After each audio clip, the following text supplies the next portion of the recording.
I'd like to bring this meeting to order. I want to thank everybody for coming. We're going to do the invocation, and Chief Coring is going to be so kind enough to do the invocation, and we'll follow by the Pledge of Allegiance. If you have not been here for a while, this is the flag that we're doing the Pledge of Allegiance to. Chief Coring. You'll stand and bow with me. Heavenly Father, we come with gratitude for the opportunity to gather here today. We thank you for the leaders you have placed in these positions, our aldermen who have chosen to serve our city. We ask for your divine wisdom to guide their deliberations and decisions, grant them clarity of thought and discernment in their judgment, and the spirit of unity as they work together for the common good. Help them to hear the needs of our community and to act with integrity and compassion. May their decisions reflect your will and bring about the best outcomes that affect all residents of our city. We ask this in your name. Amen. I pledge allegiance Allegiance to the flag of the United States of America and to the republic for which it stands, one nation, under God, indivisible, with liberty and justice for all. Thank you, Mr. Mayor. Be seated.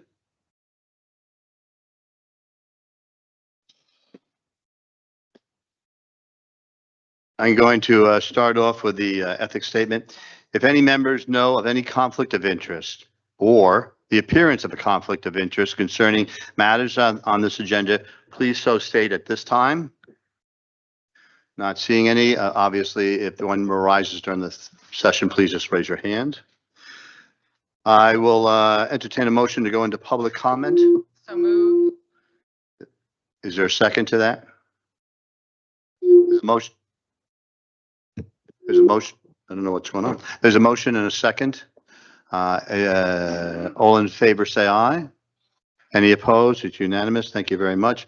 For public comment tonight, if you're here to talk about the historic district, I'm going to ask you to hold your public comment until we get to that agenda item. So we put all those topics, all those speakers in one spot.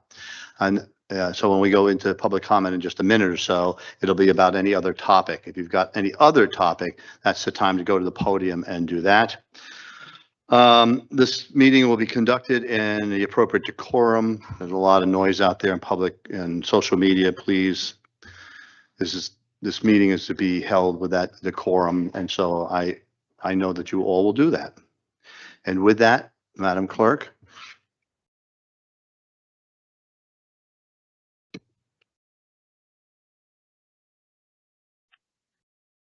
Hugh Fosbury.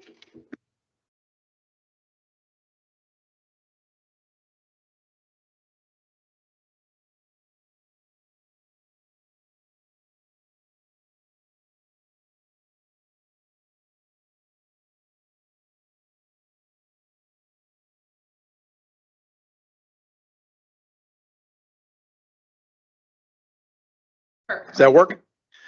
So my name is Hugh Fosbury, and I live at 120 Westmore Street, just down the street. And I am here representing the 4th of July Festival committee members and board members. And I'm here just to say thank you. Everyone knows we've just wrapped up the festival this past week, and just wanted to give a quick kind of lay of the land of how we thought it went. And again, just to say thank you to a number of really important people.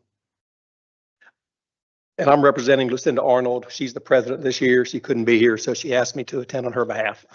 I'm going to start with the city of Southport.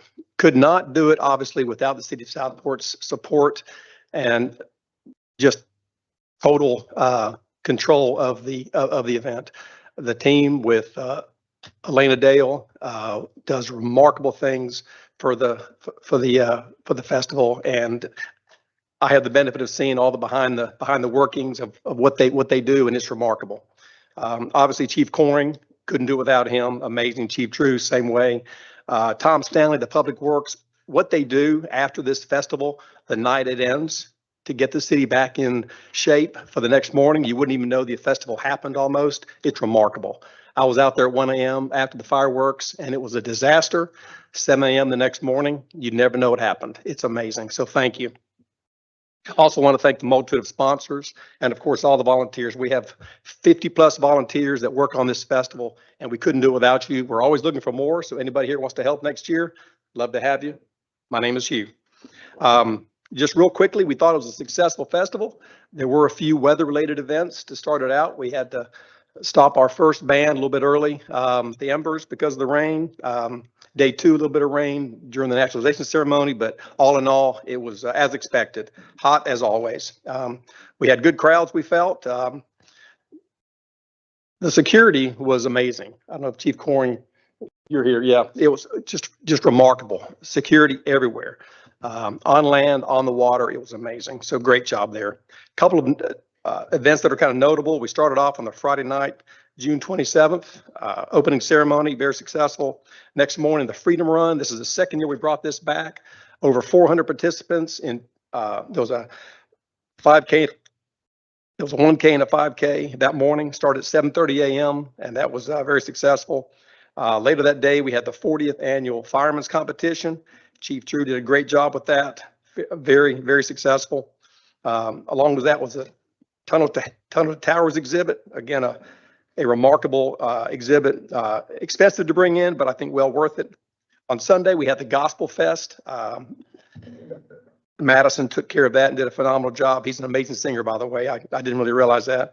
Followed by the world's largest ice cream sundae on Sunday about 6 o'clock. So hopefully you had a chance to join us there. That was a lot of fun. The naturalization ceremony was phenomenal.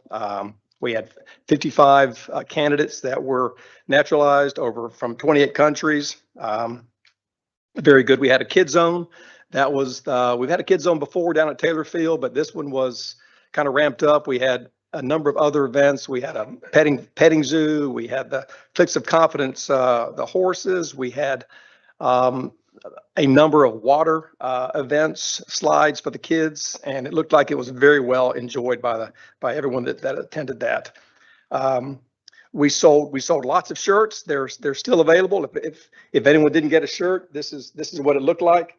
Ricky Evans, our local artist, does this for us. These shirts are still available. If you want to buy one, we started selling those earlier this year, and that was very successful. We had a number of local shops that helped us sell those as well, and that seemed to go very well as well. The traffic after the fireworks seemed to go really well. So again, good job, Chief, on that. Seemed to go well. We had a trolley this year over there at the elementary school, and that seemed to go well. We had a special parking for the vendors. We can't force them to use it, but we certainly encourage them to use it. And then we had over by the elementary school parking for all the guests, all the tourists. So all in all, we thought it was a successful event. Always things we can improve upon. I showed you the maps there. We're trying to get those maps out better and better. There's obviously maps and information in the Coast magazine that comes out the week prior, because the locations of the bathrooms is always a question. Do we have enough of them? Are they in the right place? Always good questions. We do what we can to minimize negative impact to the local businesses here. That's our last thing we're trying to do, is hurt their business. We try to minimize the number of generators that are on the site because they're just noisy, but sometimes you just can't avoid it. So bottom line, thank you again. We're already planning for next year. Next year is the 250th anniversary of July 4th, 1776, of course. So a lot of work going in there. So that's all I had. Thank you very much. Thank you, sir.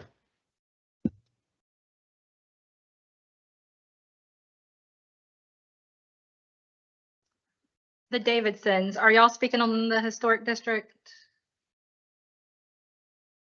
Ian and Barbara Davidson? Are y'all speaking on the historic?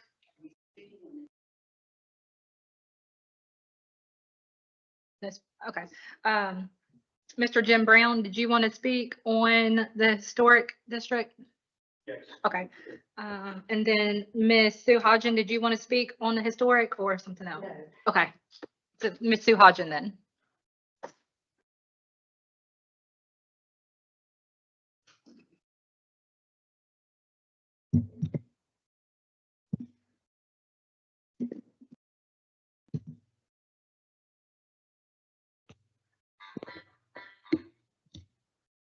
My name is Sue Hodgen. I live at 608 Cottage Point Way, and I'm the current chair of Southport's Planning Board. I am not, however, speaking for the Planning Board. My comments tonight are a melding of thoughts as one member of that board and a citizen of Southport. Sometimes I've seen accomplishments in my life when I've just kept my mouth shut. Tonight is not going to be one of those times.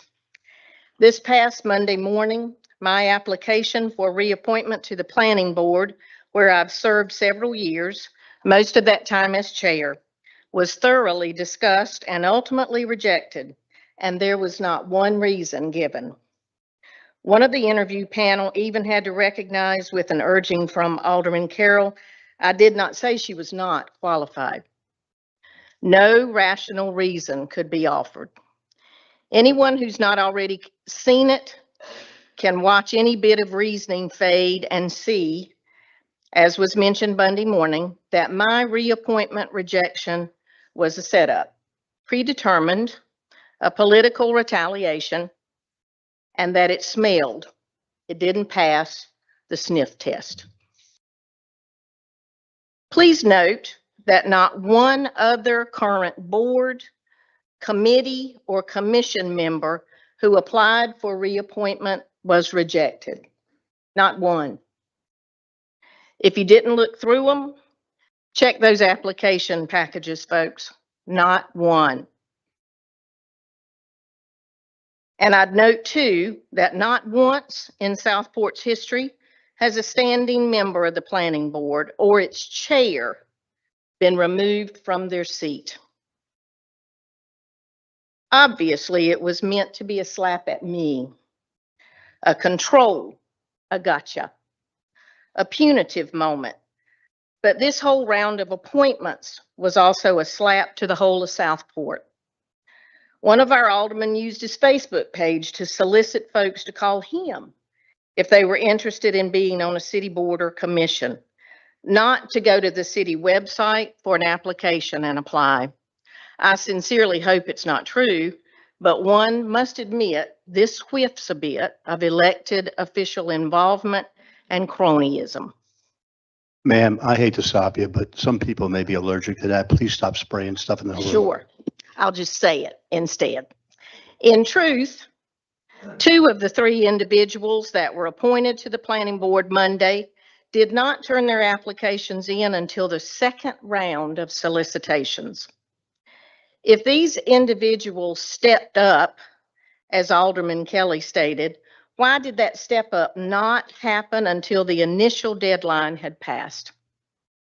It would have shown their understanding of deadlines, compliance with the posting, and a true desire to be part of helping the town to which they've moved.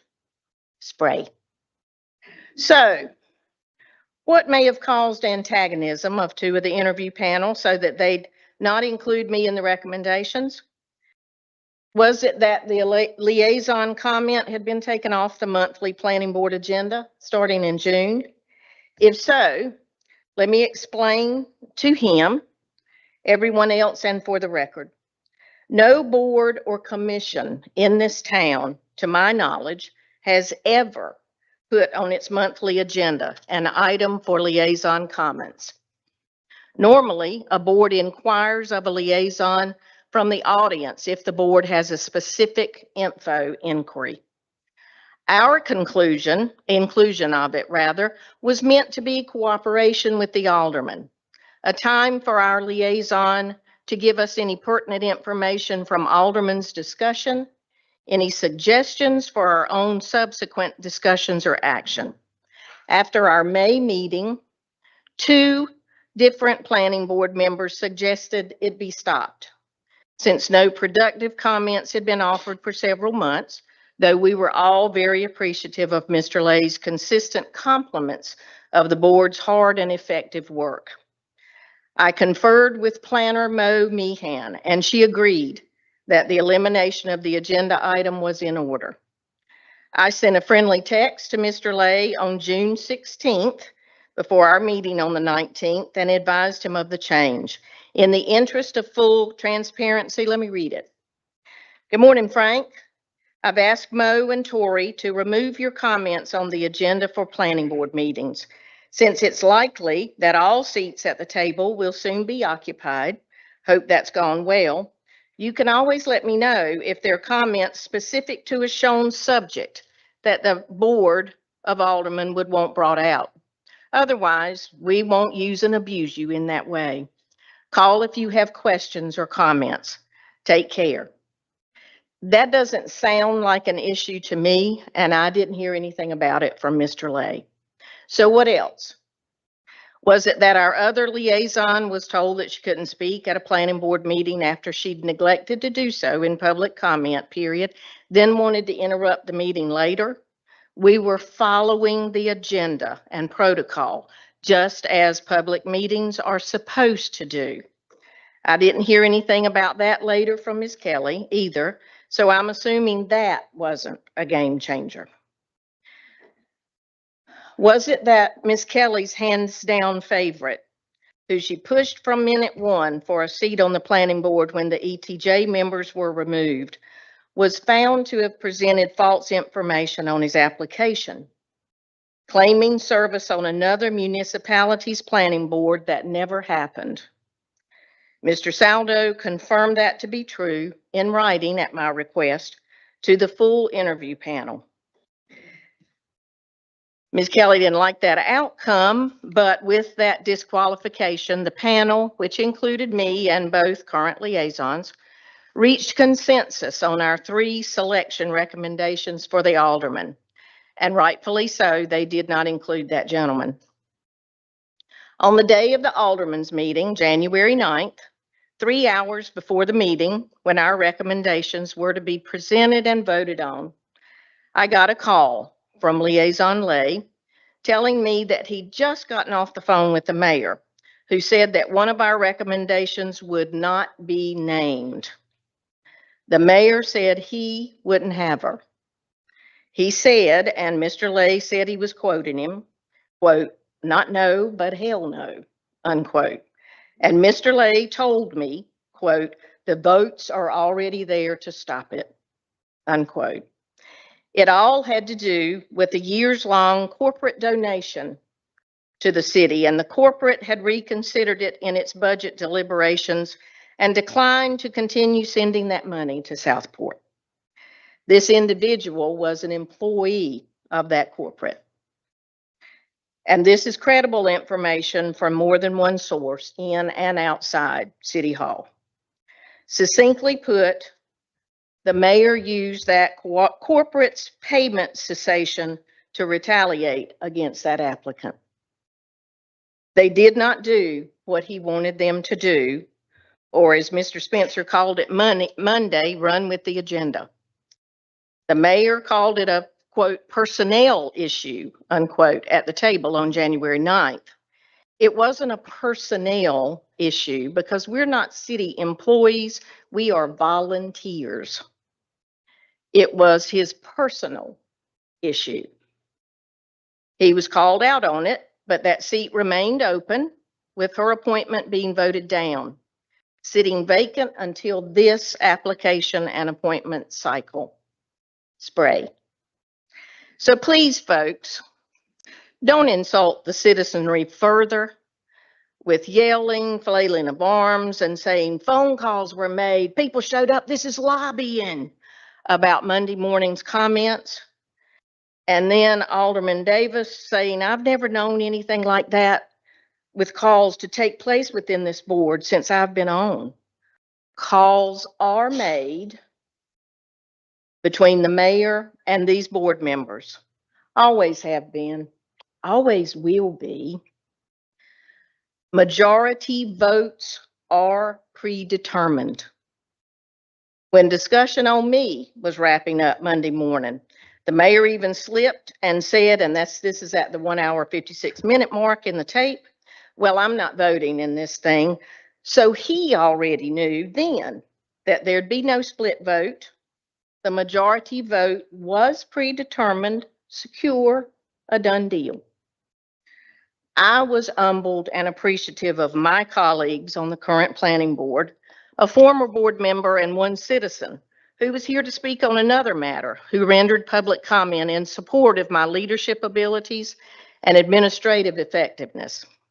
Shortly thereafter, once the appointments were being discussed, Mr. Spencer accused those commenters of lobbying, telling aldermen what to do, who to appoint. I want to address that from a planning board member's perspective, and if everyone at the table is actually telling the truth, they'll easily relate.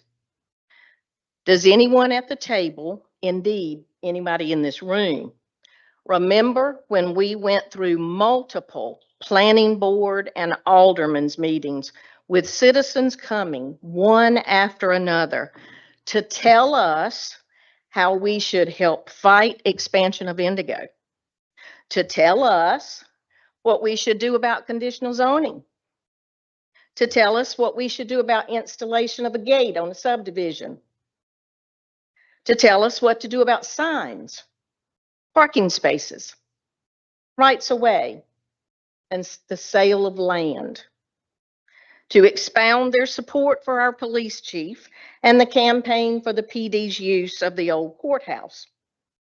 And yes, there were social and media and phone calls to rally everyone to show up and show out for most of these actions.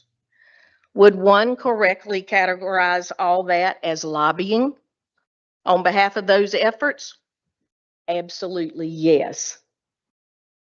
But now it's not okay for commenters to come in support of a volunteer colleague in several areas of town service for several years, whom they respect and wanted to see her remain in office in service with them.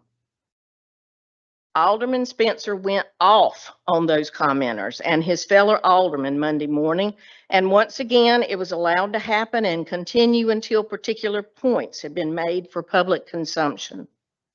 When individuals come in to speak about a topic or a person important to them, what under God's sun have we come to when our elected officials can go off a cliff about and at fellow citizens when their philosophies or agendas don't match their own?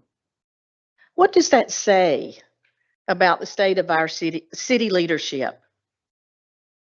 I think I can speak fairly confidently that had a member of the planning board lost all sense of decorum, professionalism, and yelled at a member of the public, or as was done at another alderman's meeting, point a finger and yell at a female community member, they'd have been removed from their seat.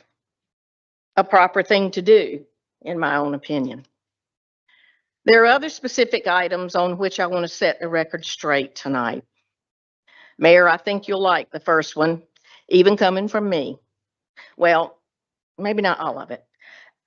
Maybe not any. Well, let's just see. During Monday's public comment, Board Member Ashley spoke about the planning boards having requested to meet with the development attorney working with the city and East West for its waterway subdivision. He said that the mayor had refused to allow the council's work with the board. That is possibly not correct, and I want to speak to that this evening. It was not the mayor that told the planning board that it was not the best use of city resources for us to meet with that attorney. That was planner Mo Meehan and interim manager Nick Saldo. Noah, I'm sorry. I have here several copies of the April 23rd email exchange between myself and Mo, if anyone would like a copy. Beginning at around the 2-hour, 2-minute, 49-second mark on Monday's tape, the mayor stated that we had not requested legal services, that if we had requested it, we'd have gotten it. In Monday's meeting, the mayor stated that neither he nor this young man, pointing to Noah, denied the board legal access. So this email proves that statement to be false. Spray. As it's public record, I'm happy to read the written request.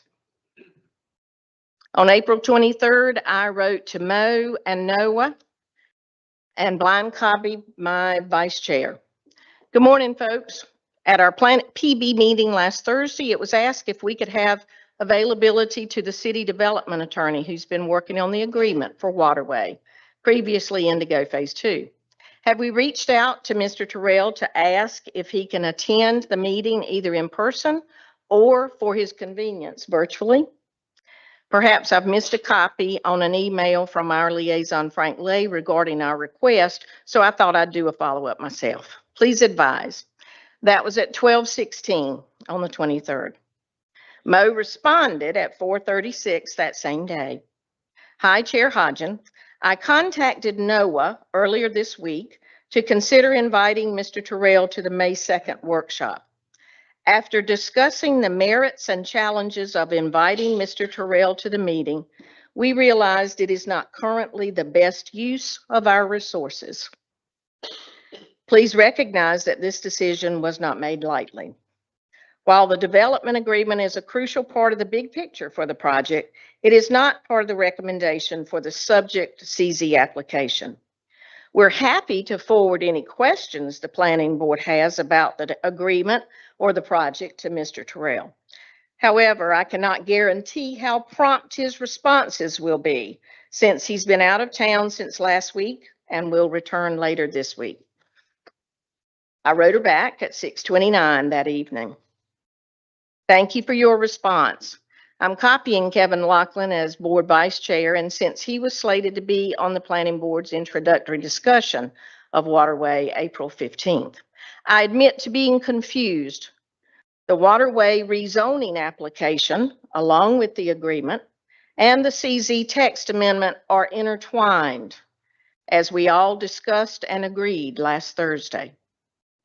Aren't our questions that relate to both the CZ text amendment, application, and agreement, including the uses and tables, all now part of public record, quote, worthy, unquote, of answers for us in our deliberations and for the public's interest?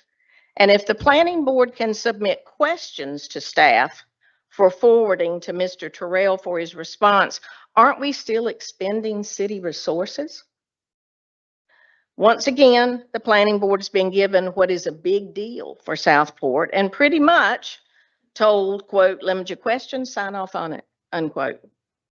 Frankly, and I hope you'll understand, for me and on behalf of my board, it's another gut punch. I've come here very willing to correct for the board Mr. Ashley's statement and hopefully get transparency about the identity of who did deny the planning board legal consult. In my final response to Mo, anyone can see that I stated it was a gut punch to the planning board to be told your concerns are not the best use of the city's money. What does this tell an all-volunteer board who has done tremendous work in support of staff and this city on extremely important topics when we see the amount spent on studies and the recommendations made from them, and see this board ultimately reject them and take a different, unadvised path? So now I'd ask you, Mr. Mayor, with all this brought on by a particular item, the email versus Monday statements, who's not telling the truth Monday about the legal access denial for the planning board? Was it Noah? As you said yourself, you leaned over and asked him if he did it, and he said he did not. Was it Mo writing the email with this language? Or was it actually you? Did you get offended that I and the board were in the alderman's business by wanting to ask questions about items in the development agreement that might affect the particulars of their CZ application and or the text amendment? Because all three items were intertwined and presented to the planning board that way. We weren't trying to steal anybody's thunder or derail what had to be done. We were doing our job to inquire. Indeed, even Attorney Terrell, our attorney from North Carolina, as you referred to him early in your term, acknowledged the planning board's prowess in bringing up the need for annexation scheduling language to be included in the agreement. So, did you tell Noah and Mo to not allow us access to Mr. Terrell or his office? If this is not addressed tonight, I'd appreciate hearing back from you, Noah, and or Mo to get clarity and the truth on this. Addressing another statement that came out during discussion of my nomination, where it was stated that I had, quote, terse emails with Ms. Meehan. I do not know of the emails which Mo has apparently discussed with Aldermen. This saddens me, since I have been an open supporter of Mo's from her time as a member of the planning board with us to her through her progressively responsible positions. As was seen at Monday's meeting, individuals don't always agree. Our board does question staff about genesis of UDO items, comparison with other municipalities, interpretations and processes. I believe that's what we're supposed to do. I don't believe that makes us or me terse. I sincerely wish that Mo would have come to me and talked with me as a mature professional about anything that bothered her. We've done that in the past, rather than creating a chasm and allowing it to be part of the destructive path taken Monday. Then, during my interview summary, it was said that I, quote, control the table at board meetings and don't let others speak. I chair a board full of very intelligent men, all experts in their own areas. I have learned so much from these individuals. That probably referred to my refusing to let Ms. Kelly interrupt that board meeting at her will. If that is controlling the table, guilty. I run meetings by the agenda and by Robert's rules, often with help from the alderman, so does this group. If meetings are allowed to go off the rails and descend into berating and bedlam, well, I've already addressed that. Lastly, I want to provide a rebuttal to another label applied to me in this process, that I am divisive. There are few words in today's public discourse that sting quite as sharply as divisive. The label, when applied to a person, can suggest malicious intent, a willful penchant for sowing discord, or a disregard for unity and collective well-being. I'm now on the receiving end of such an accusation. As Alderman Davis said Monday that she was offended anyone would think that a majority of this board might be thought of collaborating on actions of votes.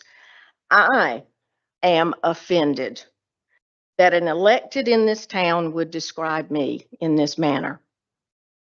While that word initially felt like a reproach, I believe it's critical to respond with clarity, context, and conviction. This rebuttal is not an attempt to escalate conflict, nor is it a denial of the importance of unity. Rather, it's a reasoned defense of the value of open, sometimes difficult, dialogue, and an explanation of why disagreement, when rooted in sincerity and respect, can be a force for positive growth rather than division. The word divisive carries powerful connotations. To be divisive is, in common parlance, to create or deepen rifts between people or groups. It suggests a kind of antagonism, a tendency to pit sides against each other. But let's pause to consider. Does every disagreement, every challenge to prevailing wisdom truly constitute division? Or might there be a vital difference between productive conflict and destructive discord? Many of the greatest advances in human history have not come from unchallenged consensus, but from principled disagreement. The abolition of slavery, the extension of voting rights, the drive for civil rights, all were in their time accused of being divisive endeavors. History has shown us that what's labeled as divisive in one era may, in fact, be the necessary catalyst for justice and progress in the next. It's tempting to equate unity with agreement, to believe that harmony depends on everybody holding the same views. Yet diversity of thought is the lifeblood of any healthy society. When we engage in honest, reasoned disagreement, we don't weaken our community, we strengthen it. Through robust debate, we refine our ideas, expose assumptions to scrutiny, and arrive at more nuanced, resilient understandings. To accuse someone of divisiveness simply for expressing a contrary viewpoint risks silencing dissent and impoverishing collective discourse. If we're to grow individually and collectively, we must be willing to listen to uncomfortable truths, to entertain the possibility that our own perspectives are incomplete. Intentions matter. It's essential to distinguish between those who seek to disrupt for disruption's sake and those who raise challenging topics out of genuine concern for improvement. My contributions to any discussion are not motivated by a desire to fracture or alienate. Rather, they're rooted in commitment to honesty, transparency, and the pursuit of shared understanding. True divisiveness is marked by an intent to harm, to set people against each other for personal gain or out of animosity. I reject such motivations. I see this happening in Southport, but creating that division always comes to light. My intent with the positions in which I've been entrusted is to invite dialogue and foster an environment where differing perspectives can coexist and hopefully prove enriching to one another. There's grave danger in conflating unity with silence. History is replete with examples of societies that prioritize superficial harmony over honest confrontation, only to pay the price later. When voices are stifled in the name of unity, grievances fester beneath the surface, only to erupt in more damaging ways later on. Labeling someone as divisive can serve as a tool to deflect. So do we, all these people that are sitting here that actually have another topic, is there a time that you're going to get done with this? Yes, sir. Okay, could you tell us what that is? Is it going to be this evening? I can't tell you the time. You're holding I'll up be all these finished. people. They've come here for a very important topic, and you're going on 40 minutes. As is mine, Mr. Mayor. I'm almost done. Thank you, sir. It sidesteps the hard but necessary work of grappling with uncomfortable ideas. Instead of addressing the merits of my points, that label sought to undermine my credibility and motives. It takes courage to speak up when one's views are considered different or uncomfortable. When I raise issues or ask difficult questions, it's not because I relish conflict, but because I believe in the moral imperative of honesty, transparency, and the basic of doing the right thing. I believe in the value of free speech, a constitutional right. Words, especially in public, can have a powerful impact. If individuals have taken my comments as personal attacks, those are personal, narcissistic misunderstandings on their parts. Checking the record would show that I refer to city leadership in totality. Looking at this table now, I see 8 individuals, with the exception of city council. 8 individuals, not one. Anyone who knows me should know that if I meant one person, I would, and I will, call them out. Being called divisive may sting, but it's not in itself a condemnation. Even though it was meant to wound me, I won't accept that because I know it's not true. Now, we do have divisiveness in Southport, and it's grown in the last few years. Our town's very divided, and that was, in my own opinion, intentionally done. And now with election season starting, it'll ramp up. What term was used Monday? I think it was spinning the truth. And now, folks, we've become a laughingstock in Raleigh, in regional meetings, and in other municipalities. After Monday's action against me, I encourage everyone to watch how and with whom candidates align in the upcoming election. I learned long ago that if you watch someone long enough, they'll show you exactly who they are. Monday did that for a whole lot of people. Spray. In closing, I stand by my commitment to respectful, open, and transparent conversations and actions for the good of Southport. I invite others to do the same. Reject Mr. Spencer's expectation of forced consensus. Have difficult exchanges of ideas that just might lead to different understandings and the greater good for Southport. I think the State Port Pilot's editorial yesterday summed up very well the background to Monday's plot and my political hit. I thank them for their truthful and unafraid journalism. I hope the citizenry reads it, understands it, and takes it to heart in November. Thank you.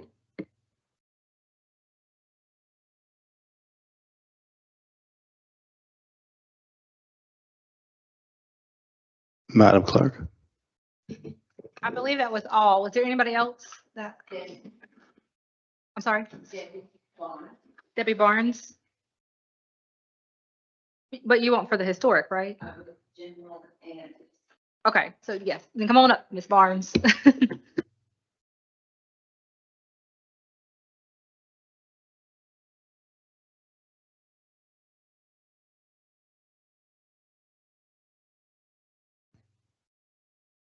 There you go. I want to be thankful. And what I want to be thankful about is the things that took place here recently, the 4th of July. And I know Hugh has just gone through all that, but one of the things I want to do is say thank you, Hugh, for you and the team and all that you did. I also want to thank not only Tom Stanley and his team, Charles Drew and his team, and Todd Coring and their team for the pre-work that had to be done and the daily activity that they had to do. And I could go into some of the others, but Hugh's already addressed those. But this event was amazing. You wouldn't believe how many people that I ran into, not with my car, Todd, but just talking to about this town and how beautiful it is and how clean it was. We don't want to underestimate that effort because it takes effort. So thank you to all of you who were involved. The other thing I want to do today is to say that I have an idea. You may not like it. That's okay. But it has to do with safety. I think the boards over the past several years have shown that they're very focused on safety, whether it's the four-way stops on Atlantic, the one-way street on Short, whether it's the stop signs and the bumper things that you have to roll over. I forget what you call them. I'm old, okay, CRS. But on both Park and Stewart, and there's so many others that have occurred. The other one I'd like you to think about, I love the pedestrian walkways. I think they're really good. But what I also think is that there is times, I know for me, pulling out of West onto Howe, it's very hard sometimes to see those pedestrians or to see them when I'm wanting to make a turn in. I'm not going to ask you to give up a parking place, heaven forbid, no. But what I would ask is maybe you change it to something like golf cart, bicycle, I don't know, motorcycle, whatever, but somehow open the visibility right there at the crosswalks. That's my suggestion, and I'm done. Thank you. And ma'am, you've left your contact information. No, with the clerk, if you would do that, but I know the chief just wrote down your comments, so he'll get back to you. Madam Clerk, is that it? I believe that's all. Is there anybody else? Okay. Ms. Spencer, you want to speak on the historic? Okay, they're going to do that at public comment for the public hearing. You have something else? Okay, sure. Come on up then.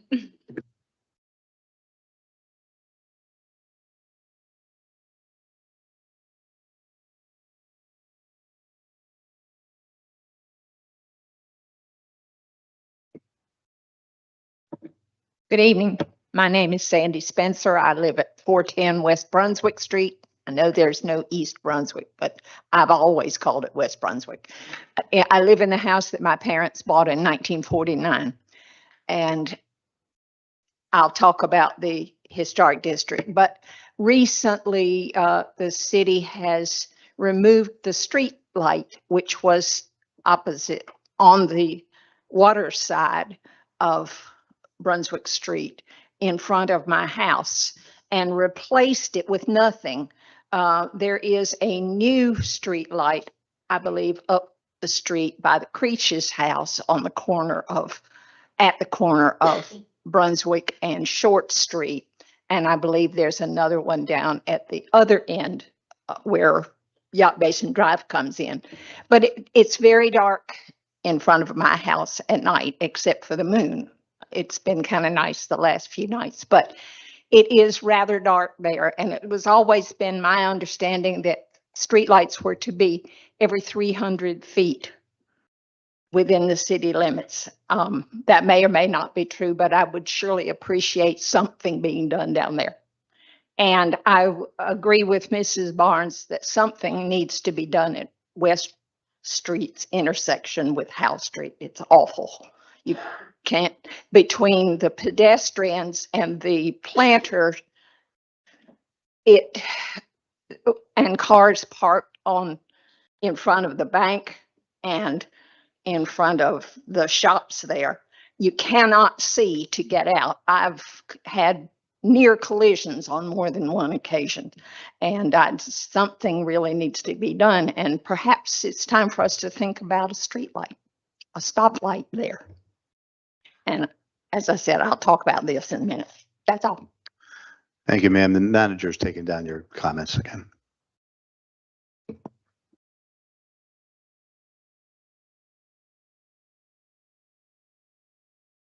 Did I say mayor? Oh, okay. Okay. Tori, are we done? I believe that's all I have. Anybody else? Okay. That's it. I will entertain a motion to close public comment, but I know that most of you have come here for one particular topic. And so I'm not going to ask you to stay, but if you have the opportunity to watch the recording of this towards the end, when we make comments, you will hear comments about 5 potential issues that could have cost the city high dollars in legal fees and lawsuits that will go along with one of the conversations we just had and sat through. So if you want to hear about that, just look at the recording later on. And with that, I'll entertain a motion to close public comment. Is there a second? There's a motion and a second. Is there any conversation? Not hearing any. All in favor, please say aye. It passes unanimously. I will then entertain a motion to approve the agenda. Is a motion, is there a second to the motion? Is a motion and a second, is there any comment? Not hearing any, all in favor, please say aye. Any opposed? It's unanimous. Thank you very much. I'll entertain a motion to approve the consent agenda. Is there a second to that? There's a motion and a second. Is there any discussion? Not hearing any. All in favor of the approval of the consent agenda, please say aye. Any opposed? It's unanimous. On the consent agenda, there's meeting notes on it, and there's another one for the EMS franchise. That might catch somebody by, what is that about? Because I thought we had done that, and what I didn't realize is we have to do it every year. So last year's all the discussion about the franchise and how we operate, we the cities, EMS operate with the Brunswick County.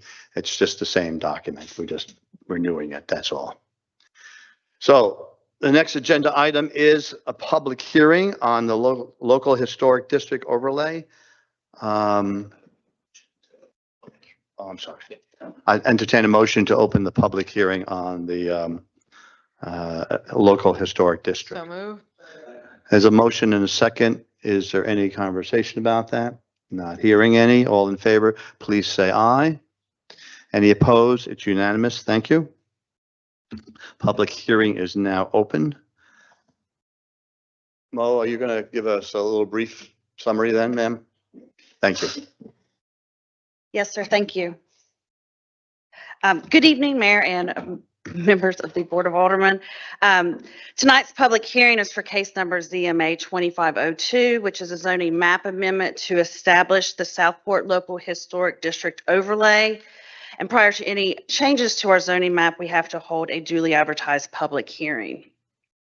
This evening, the Historic Preservation Commission Chair Charles Drew will be giving a short presentation on the history of the commission itself and an overview of the district and standards. And Penny Tysinger is available, our historic preservation planner, to review the process of designating a local historic district.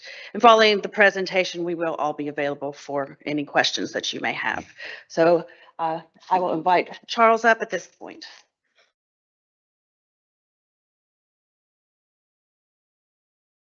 Good evening. My name is Charles Drew. I live at 112 Park Avenue, and I was appointed 3 years ago on the Historic Preservation Commission. And with that being said, I didn't know there was going to be this much work for a volunteer to do.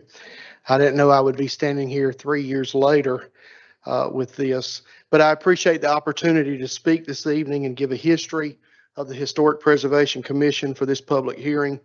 An ad hoc committee of the Board of Aldermen completed a Historic Preservation Commission ordinance in September of 2022. They then interviewed and appointed the Historic Preservation Commissioners at the October 13th, 2022 meeting. Since that time, the members of this commission have worked very hard and long to establish rules of procedure, goals, and design standards and guidelines. This commission has met many hours, sometimes twice monthly, for consideration and debate about different topics. This evening is not the first time this local historic district has been talked about. There have been many meetings where the Historic Preservation Commission has been discussed at the Board of Aldermen and Planning Board meetings. Our commission meets monthly, and we held 2 very well-attended public forums with much public comment, ideas, and suggestions. Those comments were taken back to the commission and interwoven into the design standard guidelines that were presented to this board. Our public forums were advertised. A mass mailing was done to every resident in Southport through their utility bills and many other means of advertisement as well on social media, the website, and the newspaper. Tonight's public hearing has been well advertised with signs in the historic district and also other means of advertisement. A couple of points I want to make in the beginning of this. There are several properties in the city limits of Southport that are on the National Registry.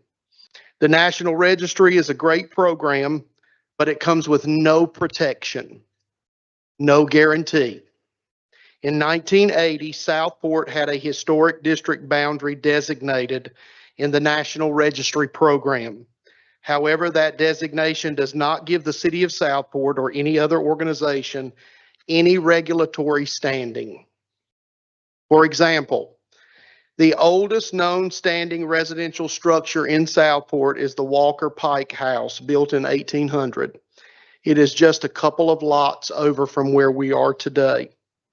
It is currently in the 1980 Historic District, but it has no protection. It could be demolished and a modernized block structure could be built back in its place as long as it met the requirements of the current UDO and zoning ordinance.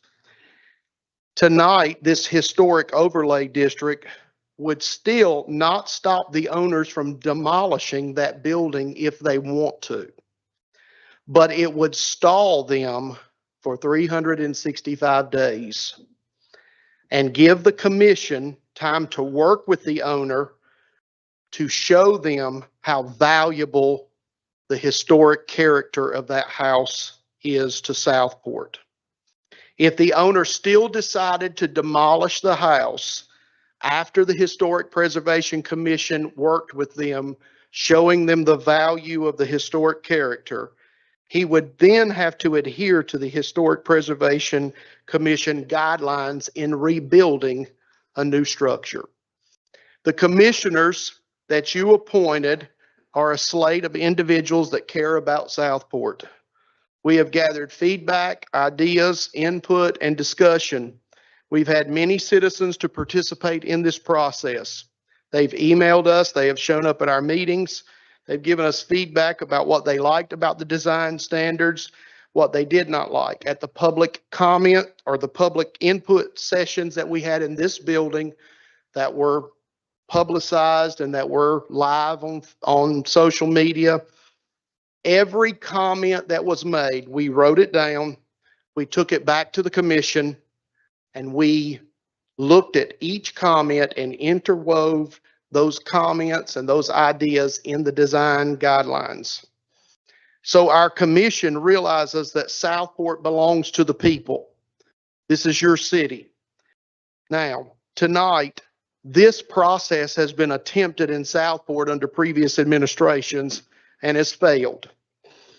And for the reason of failure, I'm not going to go into those, but the current commission has dedicated hours to educating our citizens as to why this does not need to fail this time. After talking to citizens and explaining the process that we have created, individuals have walked away with a different perspective each time. We realized we must have citizen input and buy-in so that this process does not fail in Southport again. The main meat of the Historic Preservation Commission is what I call the 3 P's of historic value: preserve, promote, and prevent. Number 1, we must preserve the heritage of Southport by protection. Number 2, we must promote conservation, education, and cultural enrichment. And number 3, we must prevent demolition, destruction, and the removal of historical character and significance. So this commission does not want to tell you, I want to say number 1 in this public hearing, the commission is not here to tell you what color to paint your house. That has been completely removed. There is no color standards in the commission. We are not trying to tell you you cannot use alternative building materials. We have put that in. We have tried our best to make sure that the documents we have prepared are to work with the citizens of this town. We've woven in consideration and compromise into these guidelines. The historic boundary line is the same as the 1980 boundary, with a few minor adjustments that were recommended by the State Historic Preservation Office. The changes that were made from the 1980 boundary, there were a few changes on Kingsley Drive. Brown Street was divided and we included the south side of the street. And then there was some places taken out in the yacht basin that was redrawn due to so many non-contributing structures. Unfortunately, today, I stand here and the yacht basin has so many structures that are non-contributing in areas now. It has already been altered and changed. That's what we're trying to prevent from happening. That's what we're trying to stop. But we had to redraw the line because the yacht basin has been allowed to be changed from what it was when I grew up, when Alderman Spencer grew up here. We don't have, Alderman Kelly, we don't have the working fish houses where you could go buy local seafood like they used to. Now, Potter's Seafood is still in the local boundary that's designed today, but those other places have been taken away. They're non-contributing. So the district has been tweaked. There was a reason for that with guidance from SHPO.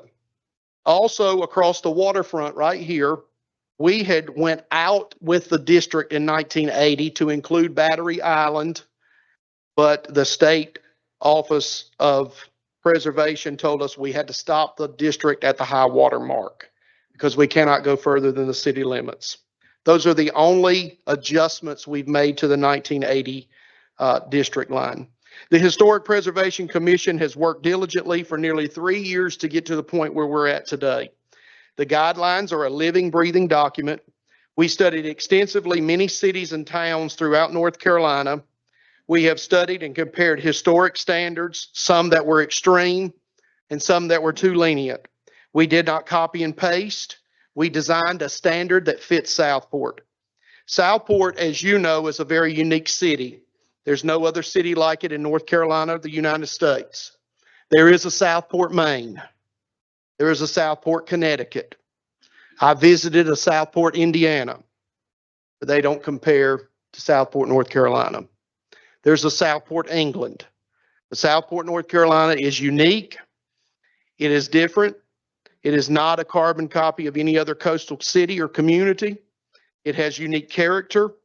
It has history on every street corner. What other city do you know of has an Indian Trail tree? I don't know of any other. Southport, where the Cape Fear River, Intercoastal Waterway, and Atlantic Ocean meet. I wish the live oaks of the Grove or Franklin Square Park, as you know it today, could tell stories. You would hear some very good stories. And that is what we must preserve, promote, and protect for future generations. So, many have said it's too late. I refute that statement. It's not too late to protect what we have left. The reason people move here is the quaint coastal character and charm. We cannot lose that. It must be preserved. This commission has 7 members and 2 alternates. I would like for everybody that's on the Historic Preservation Commission to please stand. These are the commissioners that have worked. No, go ahead, stand. That have worked very hard and very diligently. And I think I saw is Rick Bakinas here? Rick, go ahead and stand because Rick started with us, but he's recently just went off the commission. But these commissioners are the ones that have worked for 3 years to get us where we are today.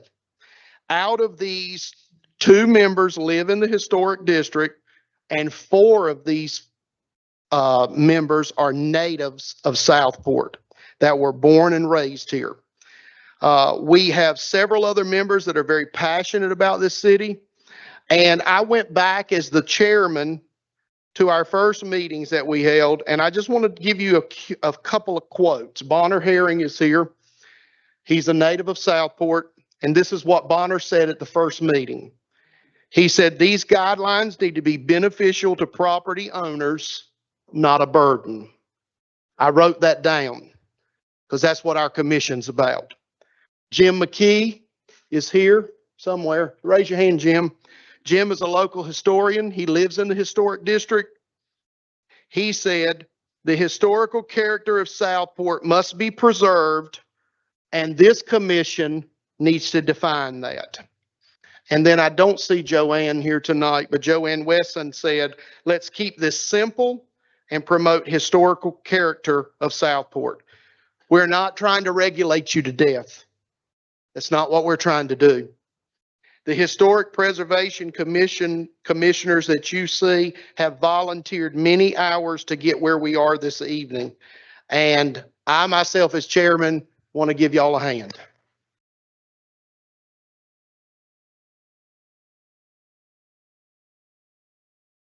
And maybe during the public hearing, you'll be hearing from some of them and they can be seated. In closing, we're not here to regulate and restrict. We're really here collectively to preserve, to promote, and to prevent demolition of the Southport charm and character. I can't understand why anybody would be against what we're trying to do. You may ask, is everything in the design standards or the boundary perfect? No, it's not. It will have to be amended. It will have to be revised.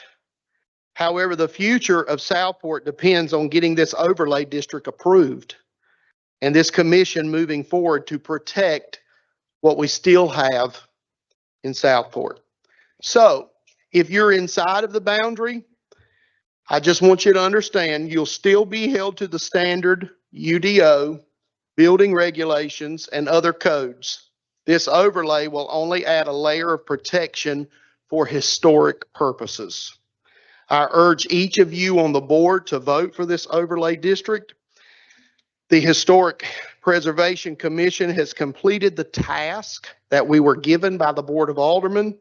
We have completed the design standards. We have completed the rules and procedures, and the public has been involved. The planning board has been involved and reviewed and approved these standards and this designation.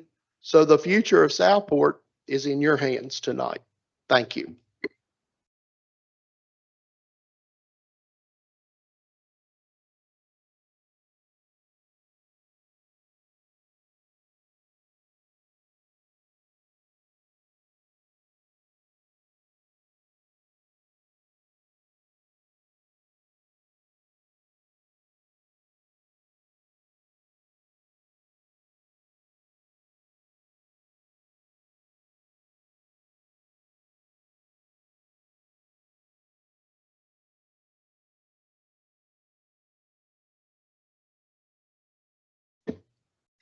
Good evening, Mayor, members of the board. Thank you for allowing us to speak tonight. Chairman Drew did a wonderful job, so I have very little to add to this. Again, we are here for questions and answers. To bring it back a little bit to why we're here, and because there are so many people here, I love a good full room and an opportunity to talk and to educate. So I might want to back up a little bit and explain this 3-year process a little bit. So we are here to create the HPC, or the Historic Preservation Commission, and that began, as he said, in 2022. Then from 22 to 23, actually all the way up into 2025, various groups have been working on the design standards, the local designation report, and the overlay map. I will say that we did hire a consultant to come in and help the board with this, but the board did do a lot of review and input into this to make it unique to Southport. The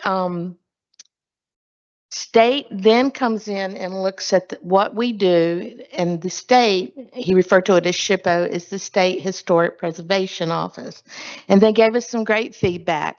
They said we did a great job at looking at it and offered some suggestions. They did tell us, as Chairman Drew mentioned, to pull it back within the city limits. But these are living documents. So this is our attempt at presenting to you what we feel is best for us at this time. Will it stay the same? No. Could the boundaries change? Yes.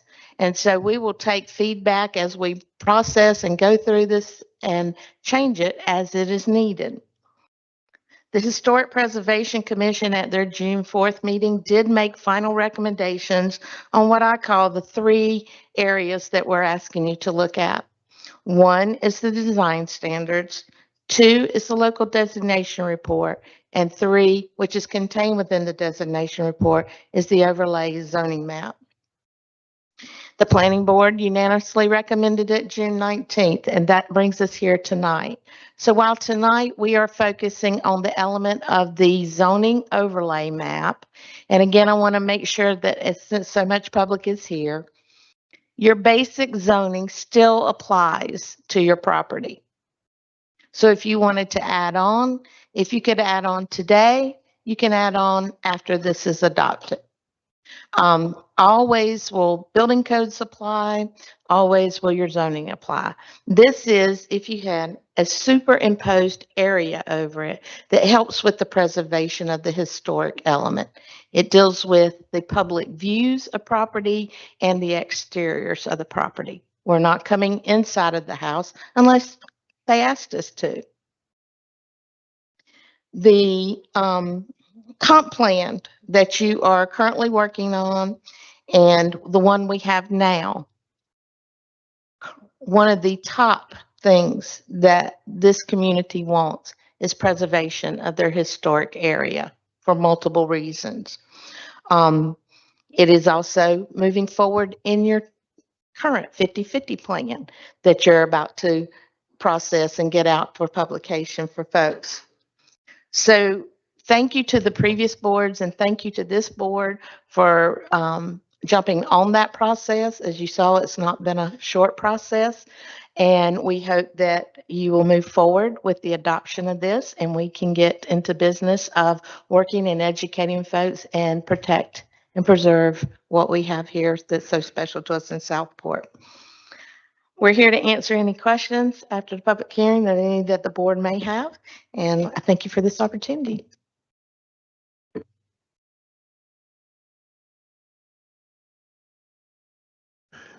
Charles, are you ready for people to come up and start speaking? Madam Clerk? Miss Debbie Barnes.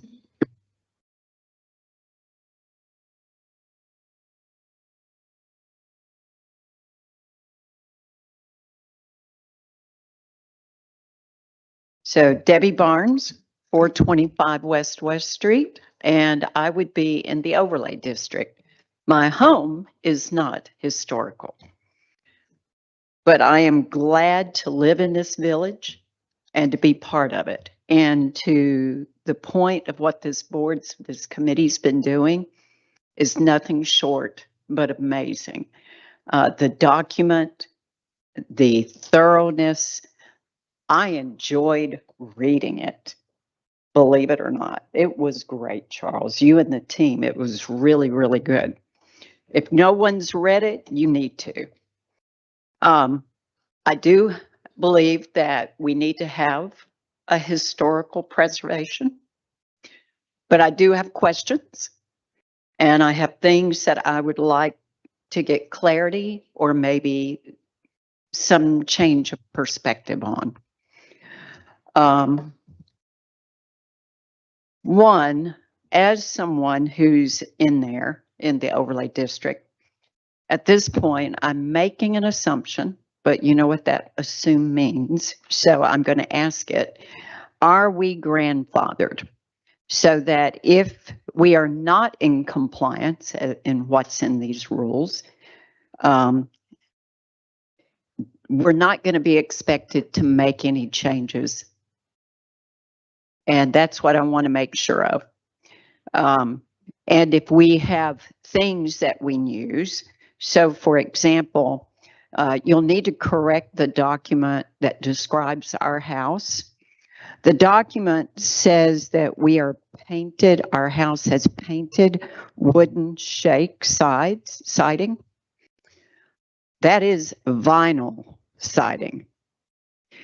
And in the document, it says vinyl siding is not acceptable. It's not appropriate. Let me put it that way, since that's the thing. I personally like what we have. It looks like cedar shakes or whatever, always has. It's over 20 years old now. It's holding strong. To say it's not appropriate numerous times in the document gives me a little bit of concern in case I need to do replacements or even to change it. So I got a little concerned with that one. That's also money. So I know you don't want to make this a hardship. So Bonner, I really appreciated your comment. But if I had to make some changes like that, that would be extremely hard on us financially. And I just don't think that's acceptable. So I got to make sure there's some balance here. Okay. There are things such as discussed in there again, like on porches. We have screen porches, but our porches, those screen porches, are easy breeze. So those easy breeze windows have vinyl. And in the winter, those vinyl covers get closed, or if there's just a good hard rain, it keeps the porch dry. Anybody that's been on my porch, and if you haven't, this is not open to the public, but to the board and to the committee. If you want to come sit on my porch, you'll see, I think it's pretty nice. But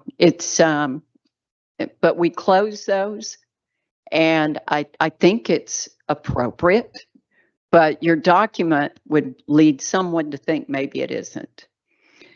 The other part is things such as hurricane shutters. We have, it talks a lot about having wood shutters. Oh, we got metal. I'm lazy, and I have shutters where I can hit a switch and they come rolling down. Now, we use those shutters to help us, of course, in the hurricanes, protect us, but we also use them in the winter sometimes just to close off a little bit of the porch that keeps our heaters good that are in there. So if you're saying wood shutters, then my metal shutters are not being covered there. The other things such as decorativeness. My husband is awesome. Okay, don't tell him I said that. But he cut out these emblems of sailboats. I mean, it's like sailboats in our shutters, if you've ever seen them. They're beautiful. He's done a dolphin for somebody else, and they're just beautiful. So is something like that going to be considered not appropriate in the future? I have another friend, and I know they're here. And if I'm saying something, they were going to say, don't hate me. But they had a heat and air unit that went out, like on just before the 4th. Now, that heat and air unit, they couldn't get it fixed right away. And it looks like I'm not sure what they're going to have to do, but they had, I think they had a unit or something they put up. That would not be acceptable in this. So we've got to have some ability for common sense to take over about how long that has to be to say, get a unit just to survive. So the unit is something that you can go to the store and get, and you may only need it temporarily. And having to go, and it might take 10 days to get something approved or more, that's not good. So we've got to have some other wording in there or something to deal with those things. I really do believe having this is good. But I also believe having a process for the future. I trust these people who did this. And I think they'll go back, and I think they'll maybe work on some of this, clean it up, so that we're not adhering to having this hanging over our heads. But if things don't work out, we need to make sure there's a really good process in place that the people who are in the overlay district always has a voice on what's in this and how it's being managed. Because someone else could come along and just get a real ego trip, right? So we really need to make sure that we keep that going.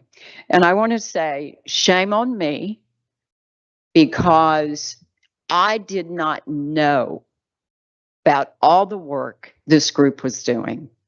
I didn't go to any meetings. I didn't know about them. I've been involved in other things in my life and I wasn't keeping up. So even my utility bills, I think you said it was in utility bills. Well, mine are automated. You know, I don't get a paper copy or anything.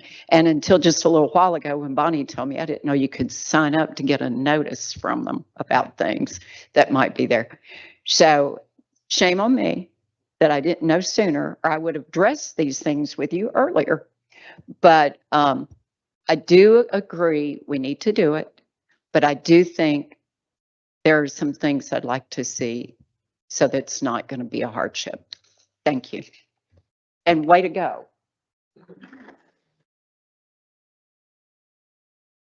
But Chief Drew, I have a question for you. And that is, a lot of interesting points were just brought up. Do you want to try to address them now, or how do you want to do it? However you want me to do it, sir. I think that if you address them now, everybody could hear them. This- It may take a little longer, but it'd also be on the tape, so everybody will know the answer. This is a great opportunity for education. So thank you for your comments, Debbie. Are we grandfathered? Are we expected to make changes to conform? No, we're going forward. If you have vinyl, you're allowed to put vinyl back. That is already there in the process. And we will get a correction made on your description of your house. And Mo, if I say something wrong, please correct me, because you know these, better, or any of the commission, if you want to chime in. The vinyl windows, your house already has vinyl windows. So like I said, we're not going backwards. We're moving forward. It's already documented. It's already there. We're not going to require you to put something else in besides that. Did you actually put that in writing?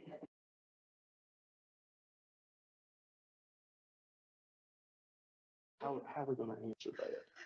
Maybe in an overarching area where it says if there's something that's already there, it can be replaced with like materials.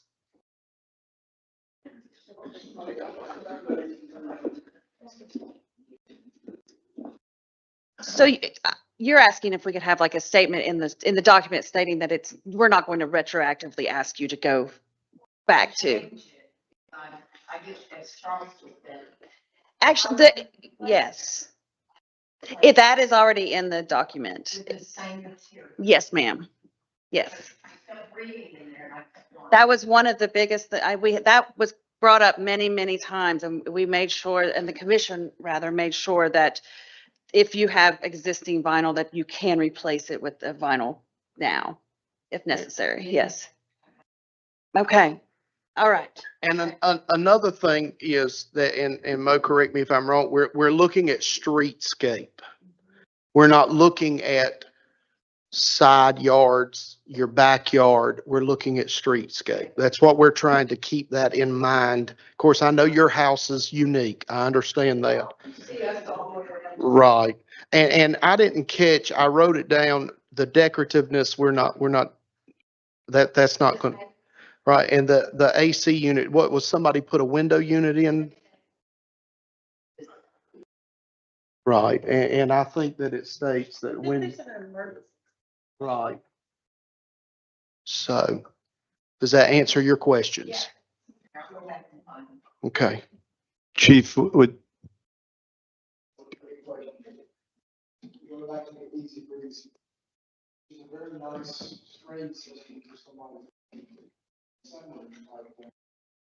Are we saying that somebody new can't put more in their house? Yeah, we can't say that. Here comes my fancy. Yeah. No, sir. This is not directed at you, but this is for educational purposes and for everyone.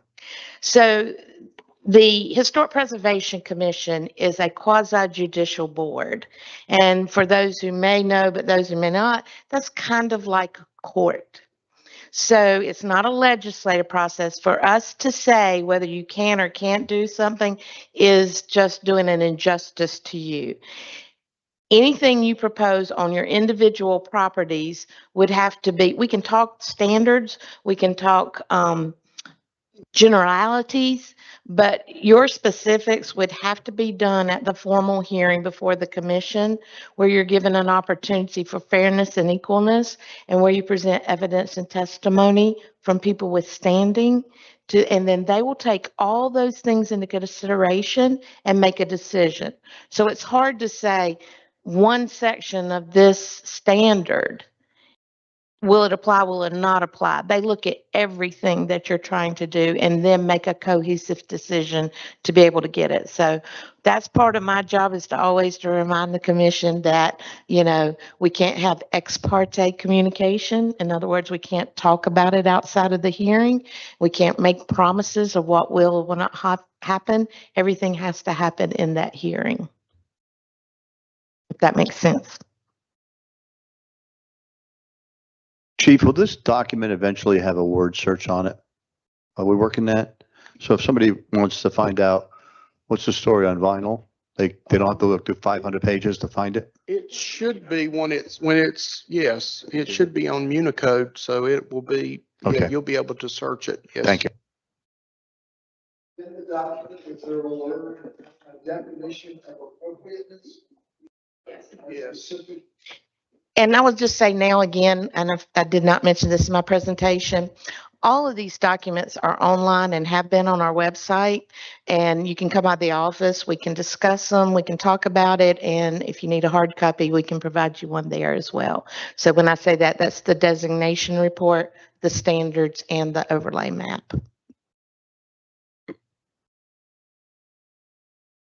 Well, I think the last question that the gentleman had was, is there a definition of appropriateness? Yes, it is defined. So when an individual in the overlay district is going to do something, they're going to have to apply for a certificate of appropriateness. And that will be brought before the commission. And like Penny said, it's a quasi judicial board. It's going to be a court hearing that's going to be presented. You're going to present the facts. So each of these situations is going to be on a case by case scenario. The guidelines are going to guide the commission. And just like Debbie said, I mean, we're not going to always be there. I'm not going to always be there. You know, these commissioners that are here are not going to always be. There's going to be other people that are going to be there serving. And I understand that. I understand that. But you have legislative control by your board members who represent you and who they put on the commission.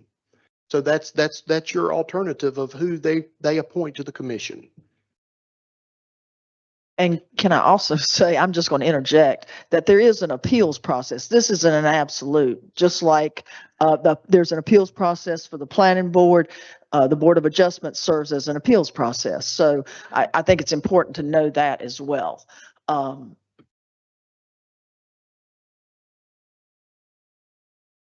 Madam Clerk? I wanted to make a Go- comment too. go. On the appropriateness, this gets back to the process itself. What triggers going to the commission, the Historic Preservation Commission? You apply for a change and planning says, no, we don't think so. And you then you apply to have the HPC hear it, or what? So there are proposed works, there's a minor certificate of appropriateness or a major certificate of appropriateness, depending on the level of change that you are proposing, and that is all outlined in the standards.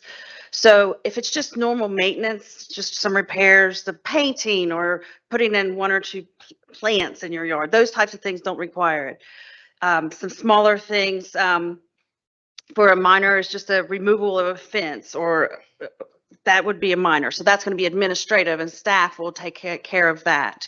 So removal of mature trees or walkways, that triggers a major. So that would then go to the Historic Preservation Commission for a major.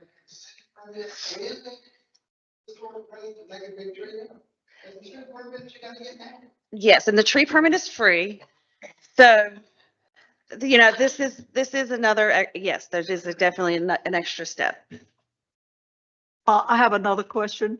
On like for like replacement of siding, what about aluminum siding? What about asbestos?